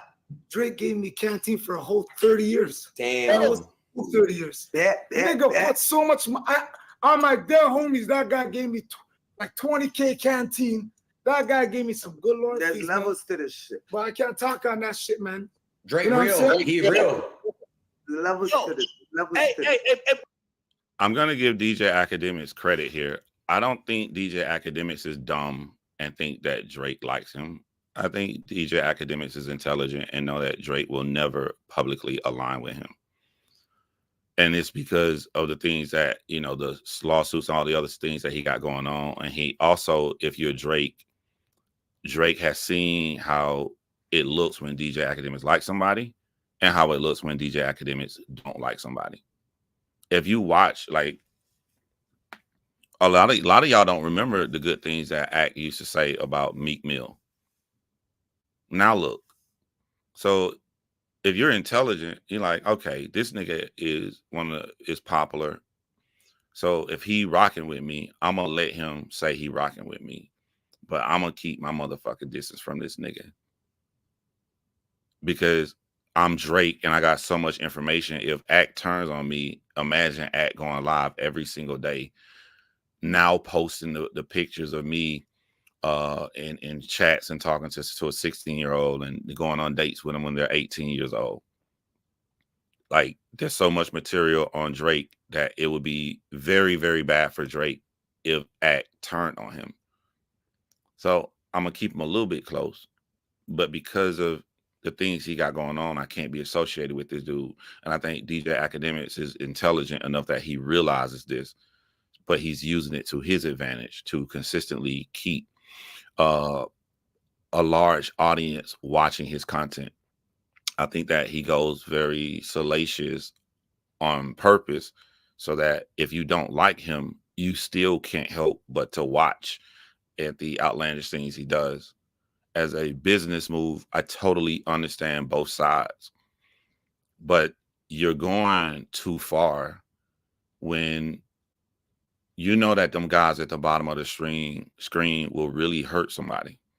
You know that if he comes out publicly and say, I can't wait to meet Kendrick Lamar, you know that they're going to try something when they see Kendrick Lamar.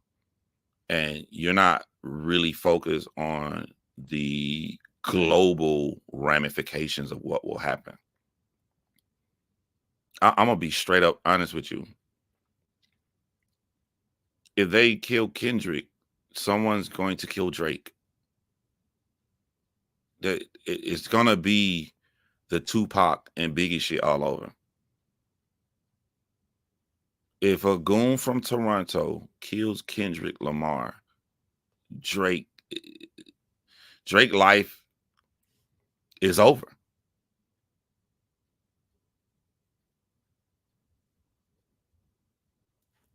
I'm just being straight, real honest with you. What's up, Ken? Miss you, girl.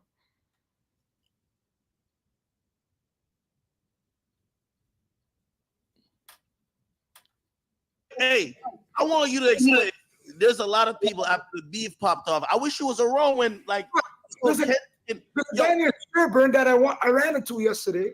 Here's another thing I just want to say. Like, you know how we said, if you really want to beef, why are you asking for round 2?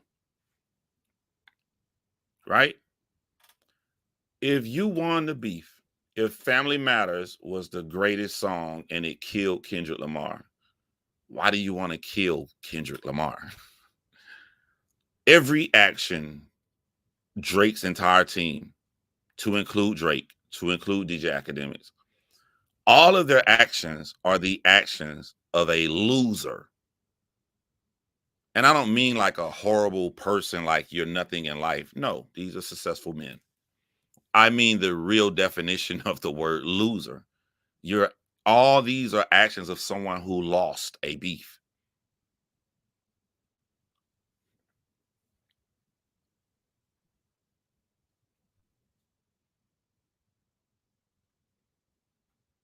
Ooh, I don't even know what his name is. 6-year-old kid. He said he got the weapon that he put Kodak on TV. Some 16-year-old kid. He said he got that Smith & Wesson. I'm like, damn, I gotta buy that. You know what I mean? Wait, run that back. What? You see Kodak Black on TMZ, right? Yeah, no, yeah. Kodak, he popular. Yeah, he out here. You see when he got shot though. Yo, who gave my man Kodak on Legos, man? Stop playing. A 16-year-old kid. Like, I don't know who the fuck it is. I forgot his name. Really? He doesn't have a name, man. He doesn't have a name. G42 is his name. G42 game that. Come on. He did a stanky leg. You know what a stanky leg is? No, yo, Kodak a real nigga. Like, the people wouldn't play with Kodak. 6ix9ine's a bitch ass nigga. He's all right. Nah, the members are the real niggas. The members are the real niggas. Nah, top 5 is back. Hey, yo. I keep telling everybody, when 5 plus the streets is over. FaceTime you in my cell. Yes or no, Hack? Yo, I said this. I said 5 FaceTime me from the cell. Look at what happened after this beef. Drake sells his property in LA. Kendrick Lamar buys a house in LA. Kendrick Lamar not only is doing the Super Bowl, Kendrick Lamar also is doing a documentary on child sex trafficking. He's out here making a documentary, positivity, to stop harmful actions to children. That's what he's waking up, and that's what Kendrick Lamar is focusing on. Drake is in chat threatening guys who like Kendrick Lamar music with his goons up here and his supporters at the top supporting that they should hurt Kendrick Lamar. They should put hands on Kendrick Lamar. Oh yeah, you ain't seen the photos? He's working with some famous documentarian. Yeah. Look at the difference and tell me these aren't actions of losers. I saw this comment. I'm not going to take credit for it, but it was so accurate. It said that Drake got the backing of the machine and Kendrick Lamar got the backing of the culture, and the culture won. This is why, and this is real loser activity. Think about Drake. Drake got the most popular YouTubers supporting him, the most popular Twitch streamers. This should be a guaranteed win. They have the biggest fan base with the biggest audience. He got Kai Cenat, DJ Academics, and Aiden Ross. Kendrick Lamar got little niggas like me. And he still lost. Like, that's insanely pathetic. He lined up the machine. And I hope that Black Americans realize our power. It still couldn't beat the culture. Still couldn't do it. Drake did everything, the moves and steps I would expect someone to do that's outside of the culture. And it didn't work. Kendrick Lamar dissed these niggas. That's power. I'm going to diss the most popular fucking people with the biggest control over the youth. I'm going to diss them in a song. I don't give a fuck if they come out here and be completely biased. My music is going to hit Drake so hard, it's going to pierce through that shit. That's amazing to me. That's amazing. He didn't even need these niggas. He didn't need the biggest niggas with the biggest platform. That's fucking amazing to me. And it shows you the false power that people think that they have. None of these guys, Kai Cenat, DJ Academics, Aiden Ross, none of them can put a post on their fucking page and ask who won the beef without Kendrick Lamar winning. I'm not saying this as an opinion. I'm saying it because they already have multiple times.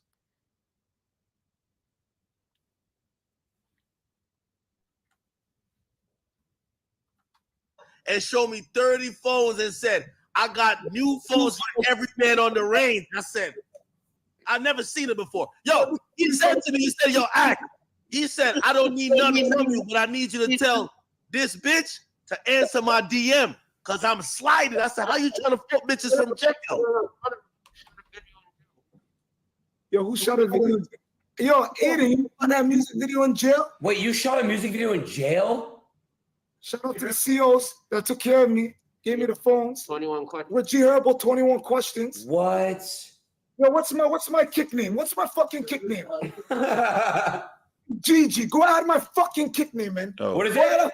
Name. No, yeah, go ahead. Yo, 5 did I miss it? GG. Top 5 GG?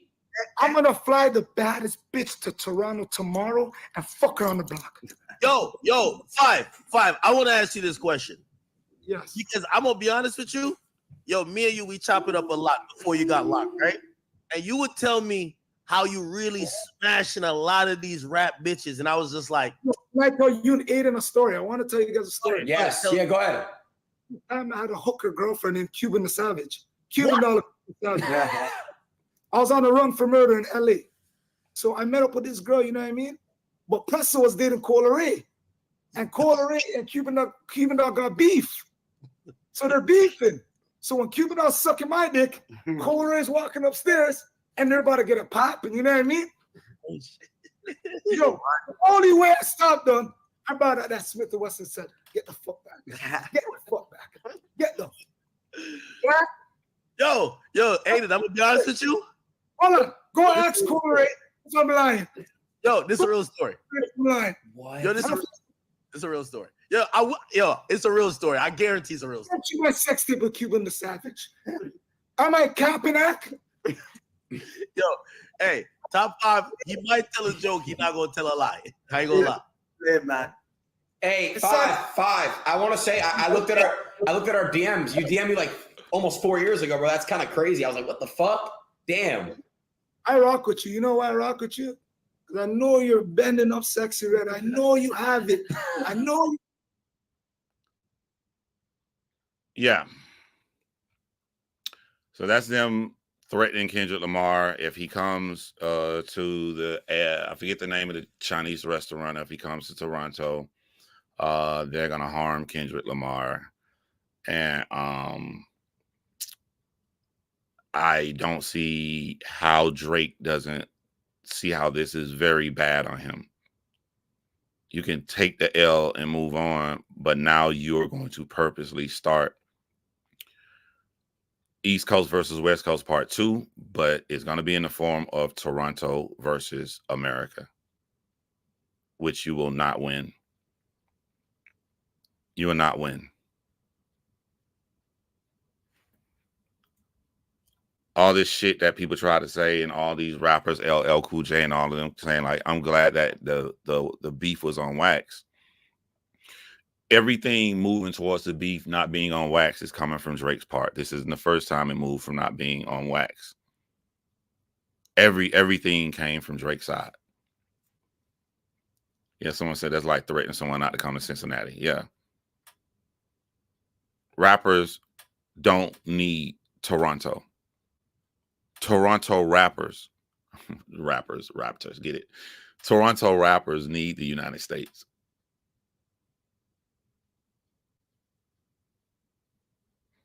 Like I said this in the video long before, I'm gonna say it now, like, them gang members in LA, they didn't look at Drake as someone to put their hands on. They just laughed at Drake because their good kid that came from their mad city wiped the floor with them. So the gang members was just laughing. There's no reason, like, it'd be lame for us to harm. Why would we fight Drake? Why would we harm Drake if Drake lost?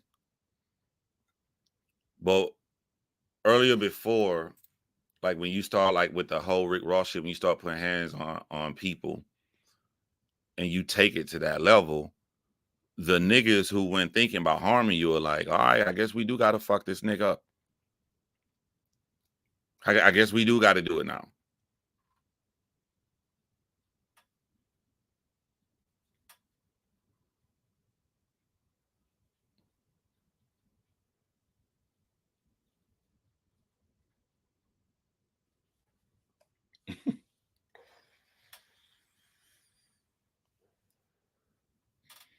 And the culture not fucking with DJ Academics at all.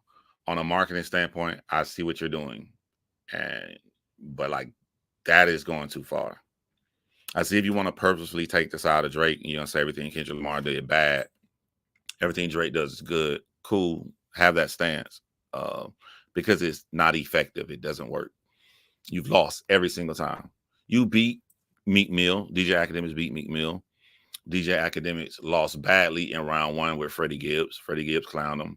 But through consistency, he came back and got his W's back with Freddie Gibbs, especially with Freddie Gibbs' ex-girlfriend saying some crazy shit about Freddie.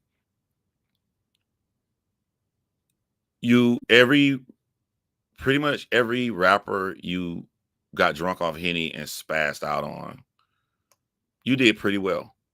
The only time you catch L's is whenever you try to come at Kendrick Lamar.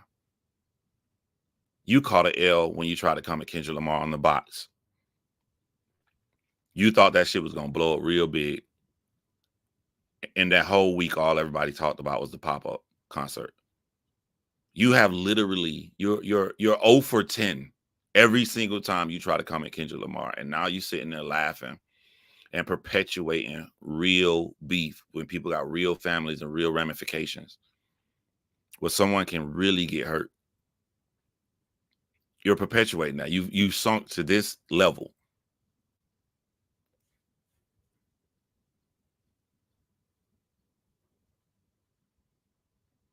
Damn, we might got an interesting video from Moni coming up. Damn.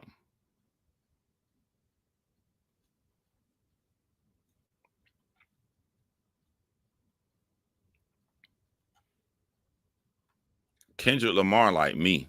Like, I'm a good guy. I want everybody to be happy. I don't be fucking with people, man. But like, well, when you come fucking with me, you're gonna have a real problem. And he showed that in a lyrical form. You can hear in his voice how Kendrick Lamar takes these things deeply and personally. You can even hear it in the Untitled track he just put out. You don't think that Kendrick Lamar saw this video of people saying that they want to hurt him?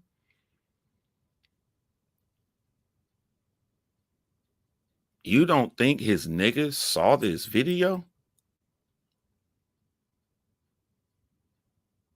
If we look back what just happened the past 3 years, the people that have come on video, pop, gangster, and bragging, soft snitching on themselves about who they killed, they have all died. There's a video of them talking shit, and then there's a video of them dead. Every single one of them.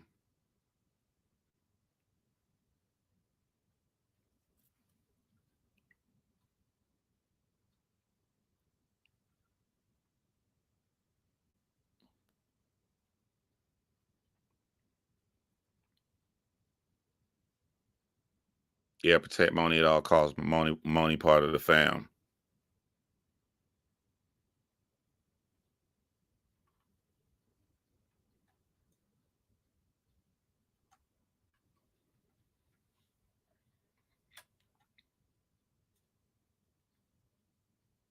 Yeah, make sure y'all don't forget to like and subscribe to the channel.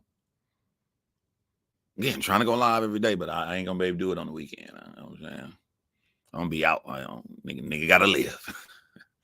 So if the last day I go live will probably be Friday, early this time Friday, and then y'all won't hear from me again until maybe Tuesday.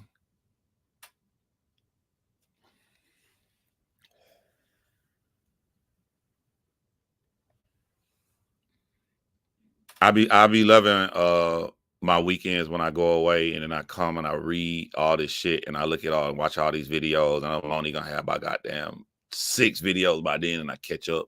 And it's always a bunch of fucking stupidity and shit out here in these YouTube streets. I think the biggest thing that comes from this live, other than how this could really start a really big fucking war, is that DJ Academic showed that he has not grown from the war in Chirac. You literally can't say that. There's no difference between this stream that he did and the videos where he was reporting on the war in Chirac, joking and laughing and perpetuating where people can lose their lives.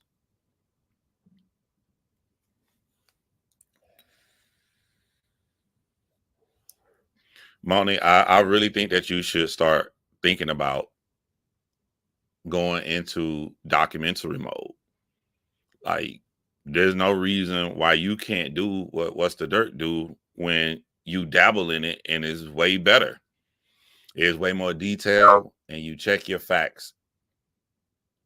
I think that you would be great at doing that. I know that shit take a long time. I know it take a long time. You just like go live while you trying to piece together your shit. I think you should go into doing that.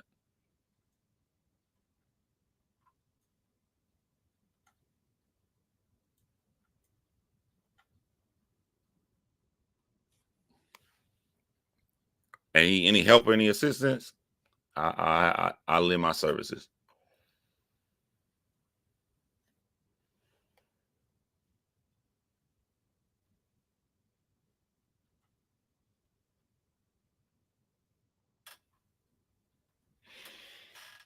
If you entice a street beef, you are now a street nigga. You don't get to do things like that and double back and say I'm a civilian. You're a street nigga now. Congratulations. You're a street nigga.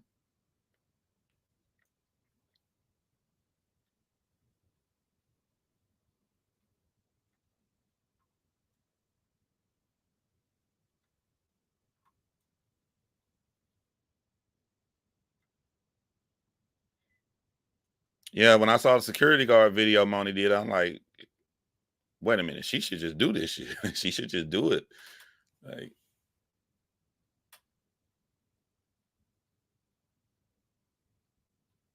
John, you saying the quiet part out loud. Yeah. You dabble in street business, you a street nigga. Yeah, you're not a civilian anymore, Act.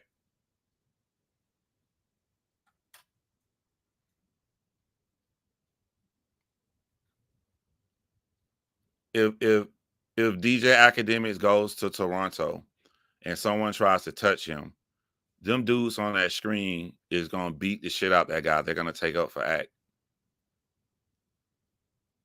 Them your niggas. Them your niggas, Act. Like you a street nigga. You a Toronto street nigga now.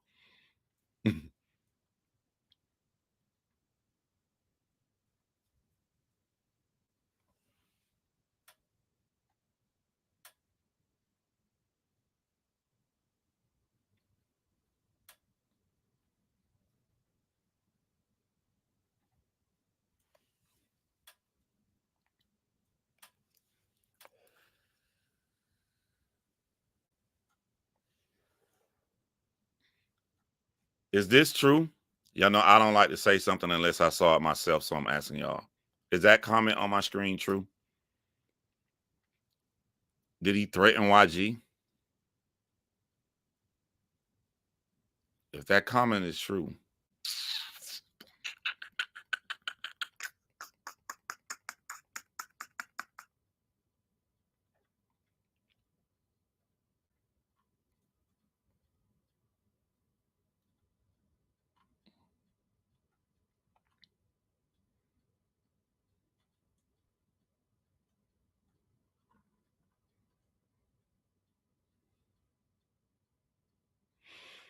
a lot of real street niggas, a lot of them, like them real hood Pyrus and shit, a lot of them don't be watching these YouTube videos like this. Somebody got to bring it to their attention. That's the type of video that will bring it to their attention. That's our video that is going to spread around the hood. Oh, this what them niggas really said? This what time they on? Say less. Say less.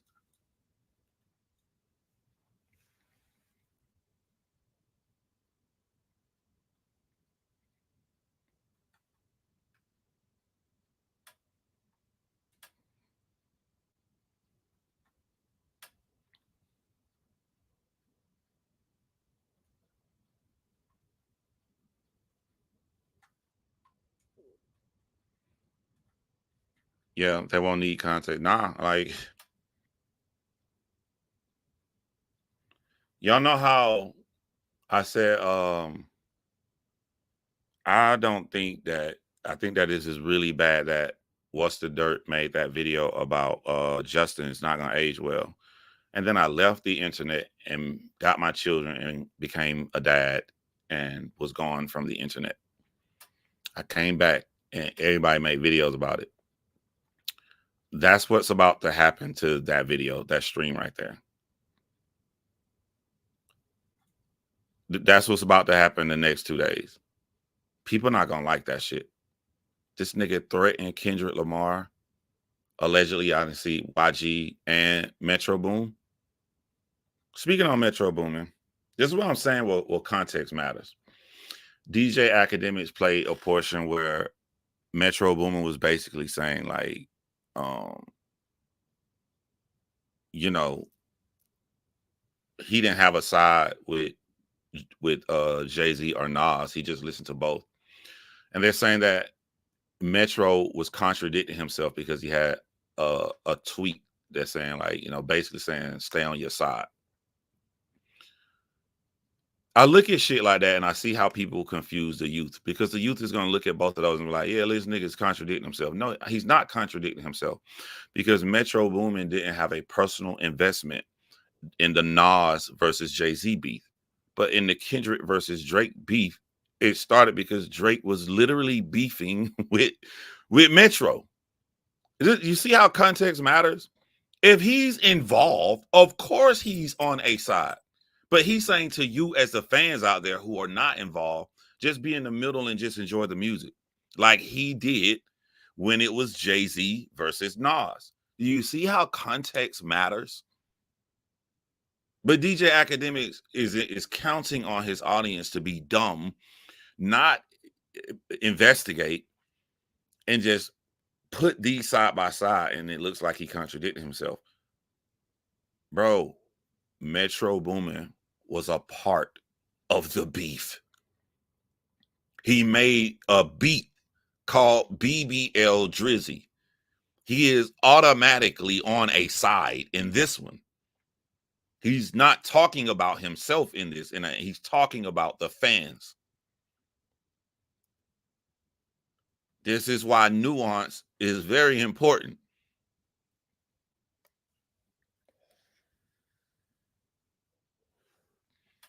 "20 years ago, Metro was just a fan. So he's telling y'all to do what he did when he was a fan. He didn't choose a side because he was just a fan. He was not involved in that beef. He is literally involved in this one, so he is automatically on a side.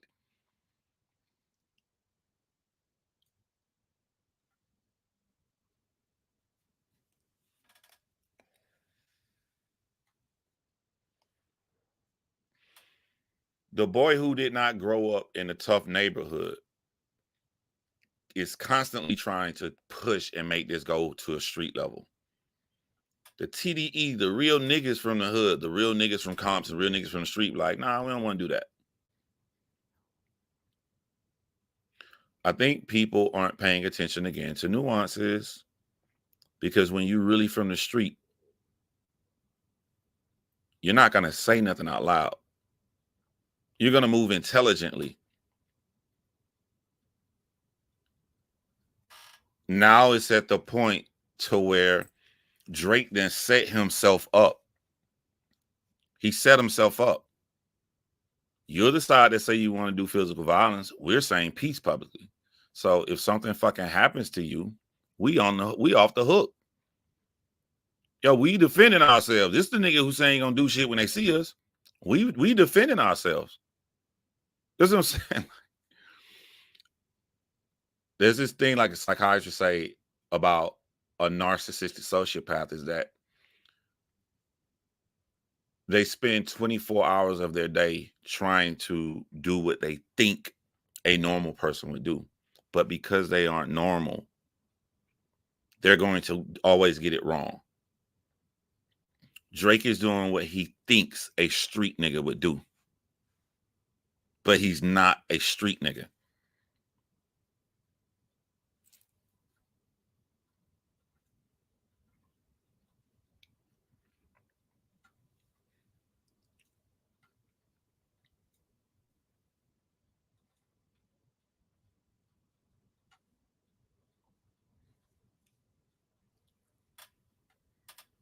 Everybody got goons. If you are a popular rapper, you have a group of guys that will beat the shit out of somebody and do something for you.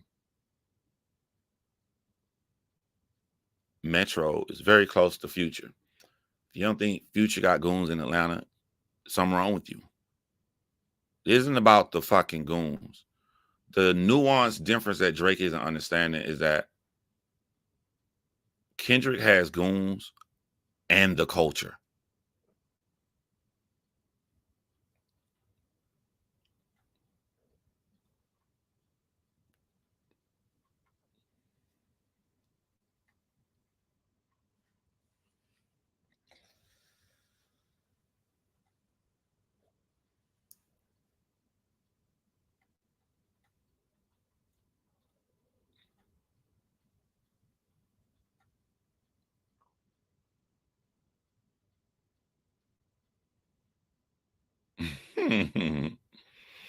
Nah, I'm going to disagree with you on that comment.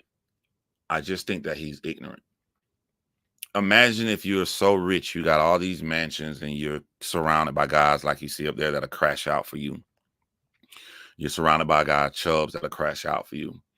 And then you got all of this security. And this is something I said on multiple videos. I'm going to say it again. That won't protect you from a crazy motherfucker. that will protect you from someone who wants to get away with it. Damn, he's too surrounded. I ain't finna go crash out. Like a crazy motherfucker is not thinking past that point. He's not thinking the after. He's just, there you go. I'm finna shoot everybody here. I'm finna shoot security guard. I'm finna blast everybody finna get it. He ain't thinking no point past that.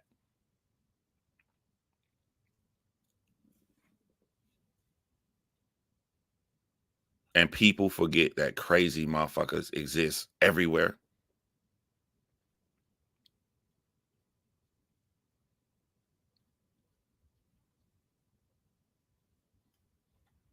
Nah, I think they said that it was a Mexican gang that did that.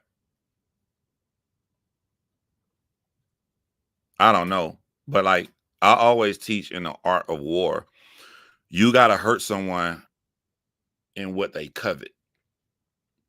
I don't think Kendrick Lamar covets that mural. So I don't think that bothers him if someone painted on it. And I think he got so much love in the culture, they're just gonna go back and fix it. You know, it's the paint over Kendrick mural is just a story for a couple of days. Kendrick didn't tell them to paint that for him. Like y'all don't understand when you've been ready to go to war for 10 years, you have a one-track mind. Kendrick mind was going to a booth, kill Drake. Kendrick mind wasn't on let me be loved so much that they give me a mural. All that is just the love of the culture. So that's not gonna hurt him. He didn't ask for that. His mind was kill Drake, metaphorically on wax. That's the only thing that was on his mind. Maybe you're trying to make the city mad. Maybe you're trying to make Kendrick Lamar fans mad, but that's not gonna make Kendrick Lamar mad. He's not gonna lose no ounce of sleep. He's gonna go in the kitchen and get his fruity pebbles and chill with his kids.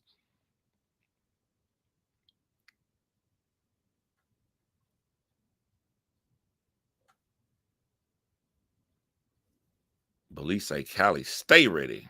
I know it. They don't know it. I know it.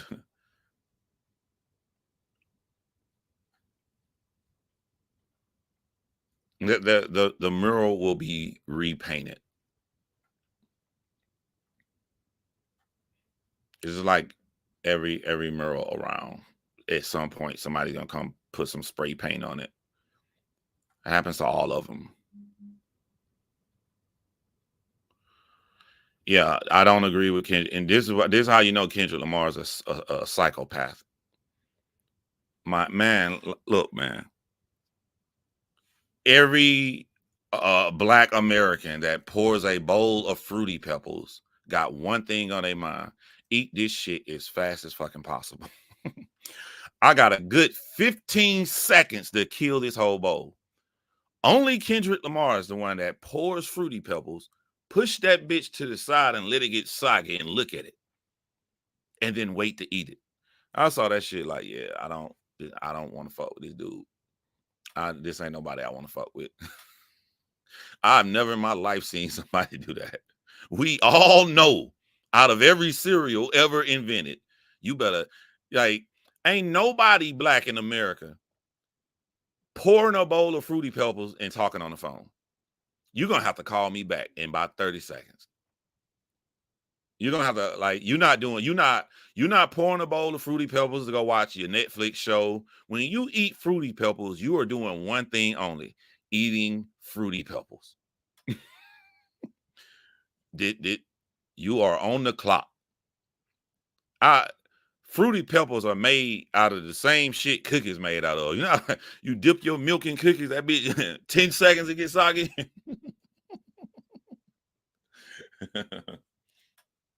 You just don't know, John. Oh, you do that crazy shit too?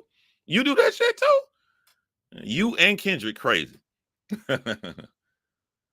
Tell me, all these Black people in the chat, have you ever poured a bowl of Fruity Pebbles and somebody been on the phone? You gotta go. You gotta go. I'll be right back.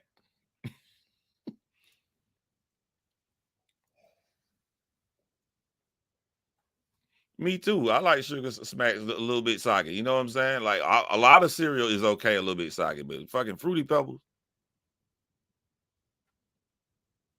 I tried to mix Fruity Pebbles with another cereal one time. What the fuck was I thinking? It tasted like I put my cereal in oatmeal.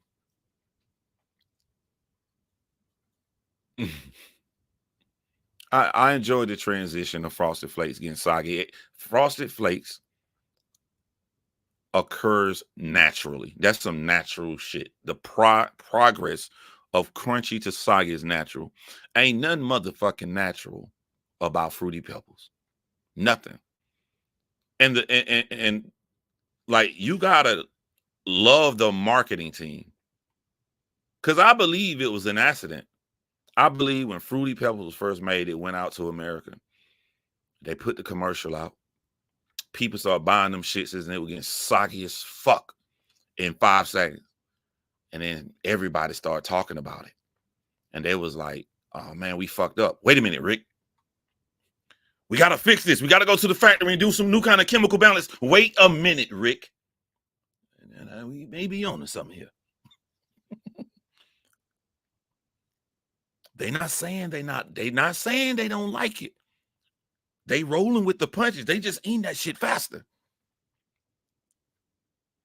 I say we leave it. This was a real conversation that was had in the top offices of Fruity Pebbles. Now, Rick, let's not jump. Let's just see what they say.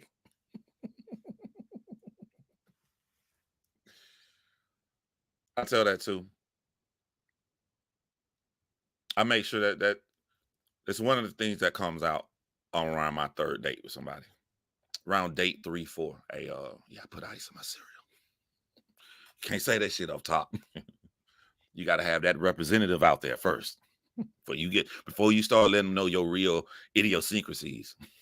That's one of the first ones to come out on date 3. I put ice in my cereal. Keep the milk cold. Except with Fruity Pebbles, because Fruity Pebbles are so soggy, you mess around and thinking you about to bite down hard on the sogginess and bite that goddamn ice, knock your tooth out.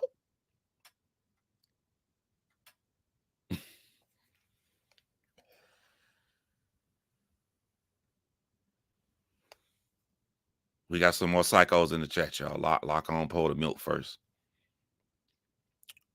I don't pour my milk first, because when I was young and I tried to pour my milk first, what I thought in my head wasn't true. I have to break this shit down to science. When I pour the milk first, because my brain is conditioned to see the milk at the top, I would pour the milk to the top, not realizing the milk was at the top because it was cereal in that motherfucker. So I would end up having way too much fucking milk. And then in order to counterbalance that, I have to pour way too much cereal. And then when I do that, that's when my mama coming downstairs. Boy, what the hell you in here doing in my damn kitchen? I'm getting accused of being greedy. I'm not being greedy. Mine got no common sense. Please believe me, mama. Right at the time when you that little goddamn 6-year-old on and you're on the tippy toes in your Superman drawers and the shirt. You leaned up the shirt, you can see your navel. Right when mama would come down, she never believed. She didn't believe her son had that lack of common sense. She didn't believe me. She just thought I was being greedy. Mama, I'm 44 years old. I'm telling you now, as I said then, I wasn't being greedy. I didn't understand the milk ratio.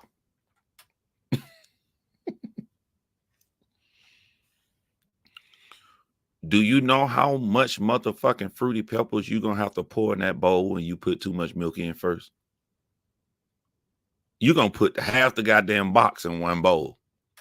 See, these are hood conversations, bruh. These are cultural conversations.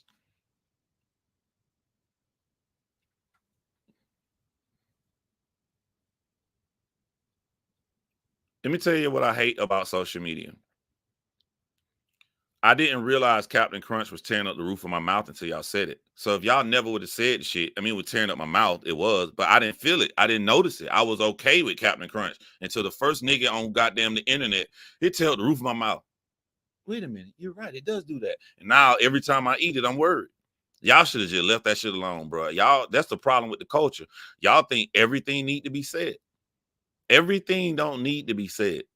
The world was a great place without y'all calling out that it's tearing up the roof of our mouth. There's no reason to say that.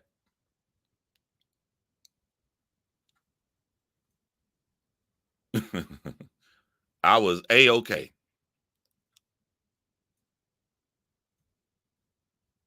Yeah, only way milk goes first, you pour in the second bowl. Yep, flow easy from the hood. I don't know how y'all grew up in y'all household, but we couldn't get a second bowl of cereal. So you had to finesse that shit. Me and my sister had a plan of how we gonna go in there and get that second bowl. My mama didn't let her get a second bowl of cereal. That's the problem with the culture.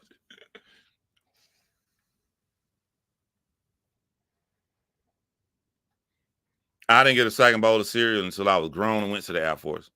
Let me tell y'all how poor I grew up, bro. I grew up so poor, like I never ate Cookie Crisp. I never ate the name brand different kind of cereal. Mama came home with the Kicks. Mama came home with the corn flakes, and you poke half a goddamn bag of sugar in that bitch. And occasionally she came home with Frosted Flakes. So the day I joined the military, went to the Air Force, and I got out of my training to be a firefighter.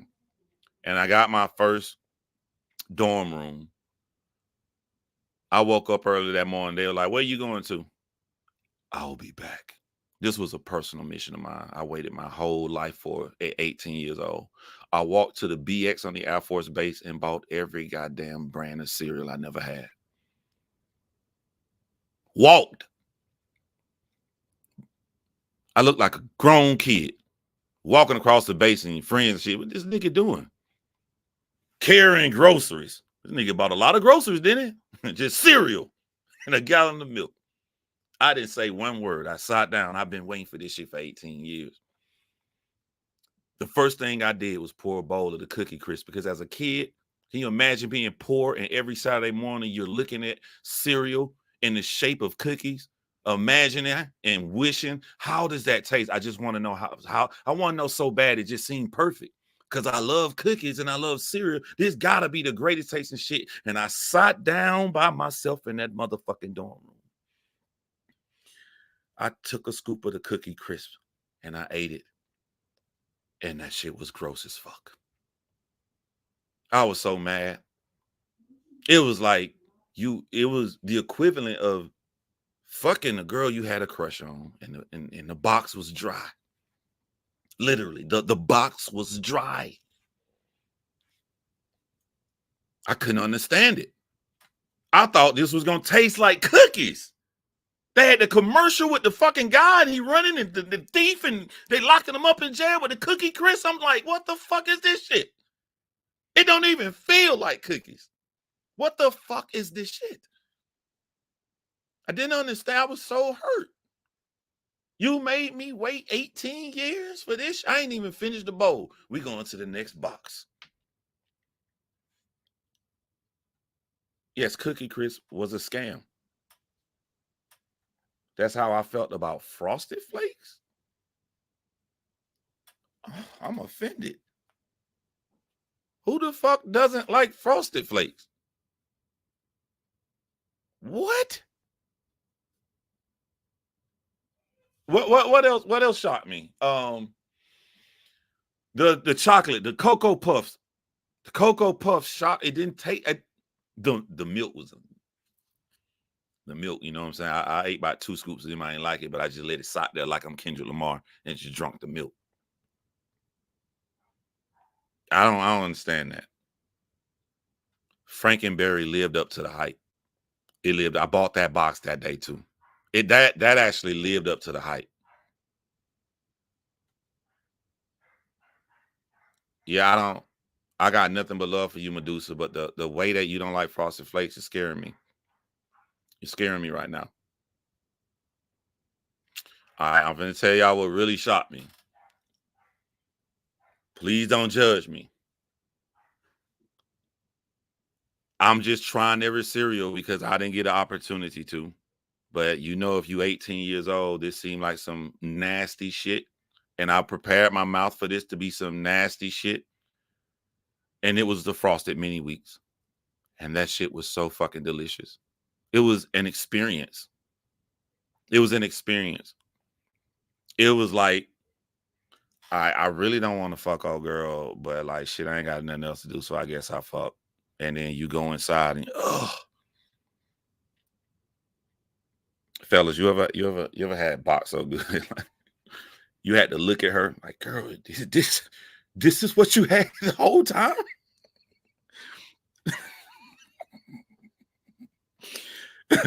you ever been with a girl that did that, fellas? Like, I'm gonna go in.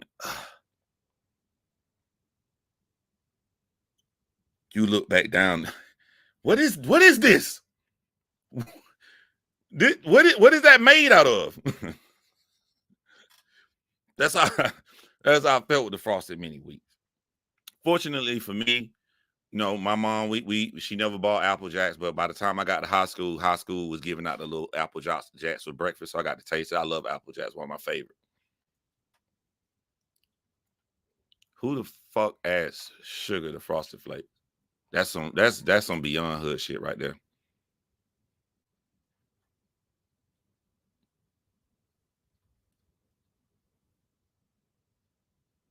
Siri trying to stay focused. Yeah, but Cheerios is only good when I add a half a bag of sugar.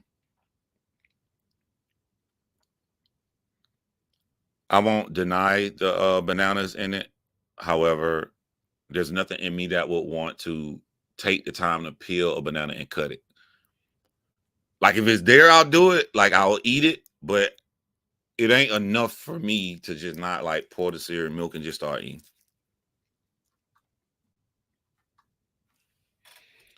Yeah, I'm glad we got on the subject of cereal because I'm noticing all the crazy psychos in my chat. Motherfuckers is putting sugar in a Frosted Flakes.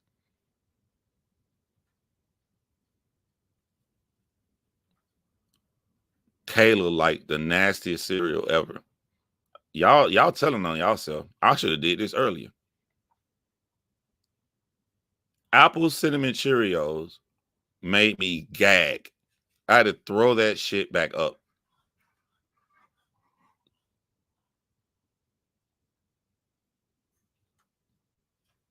Honey Nut Cheerios is S tier.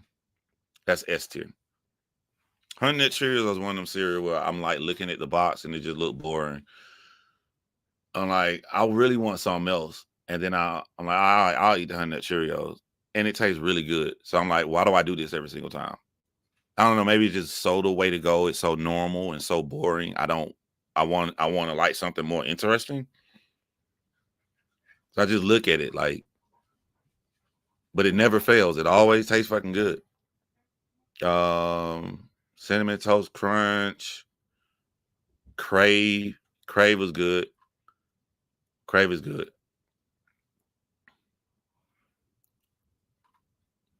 Yeah, Honey Nut Cheerios is the safest cereal ever. It's safe. Like, you're gonna like it, bro. It's nothing glamorous, but you're gonna like it every time.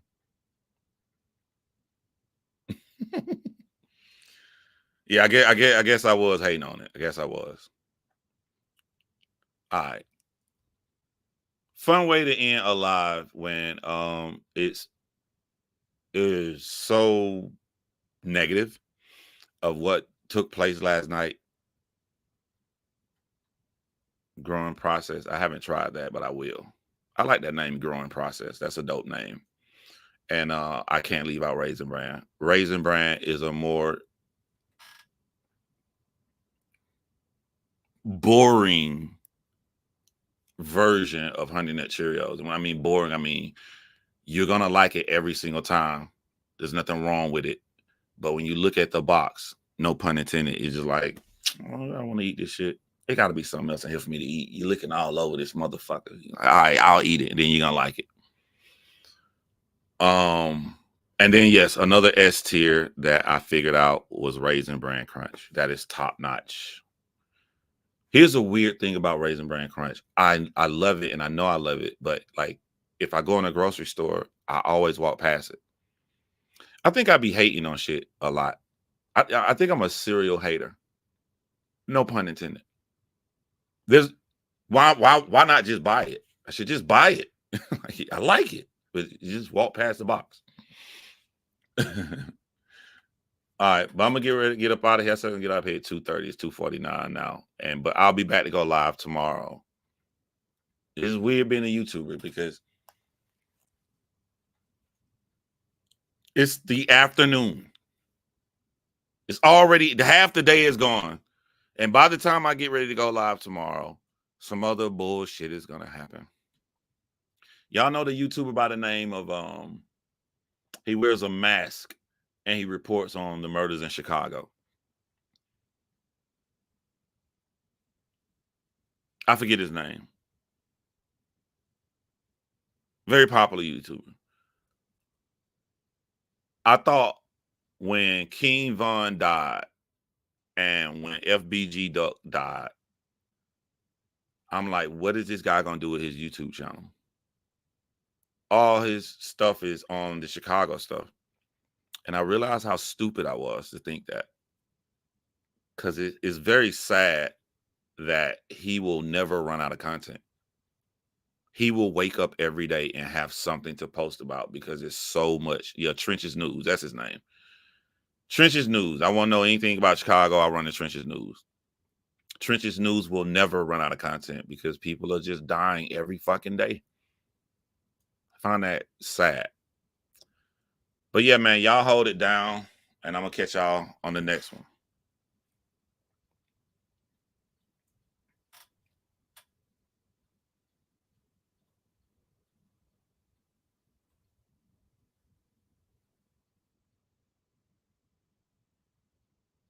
I don't know what that is, but I'll check it out.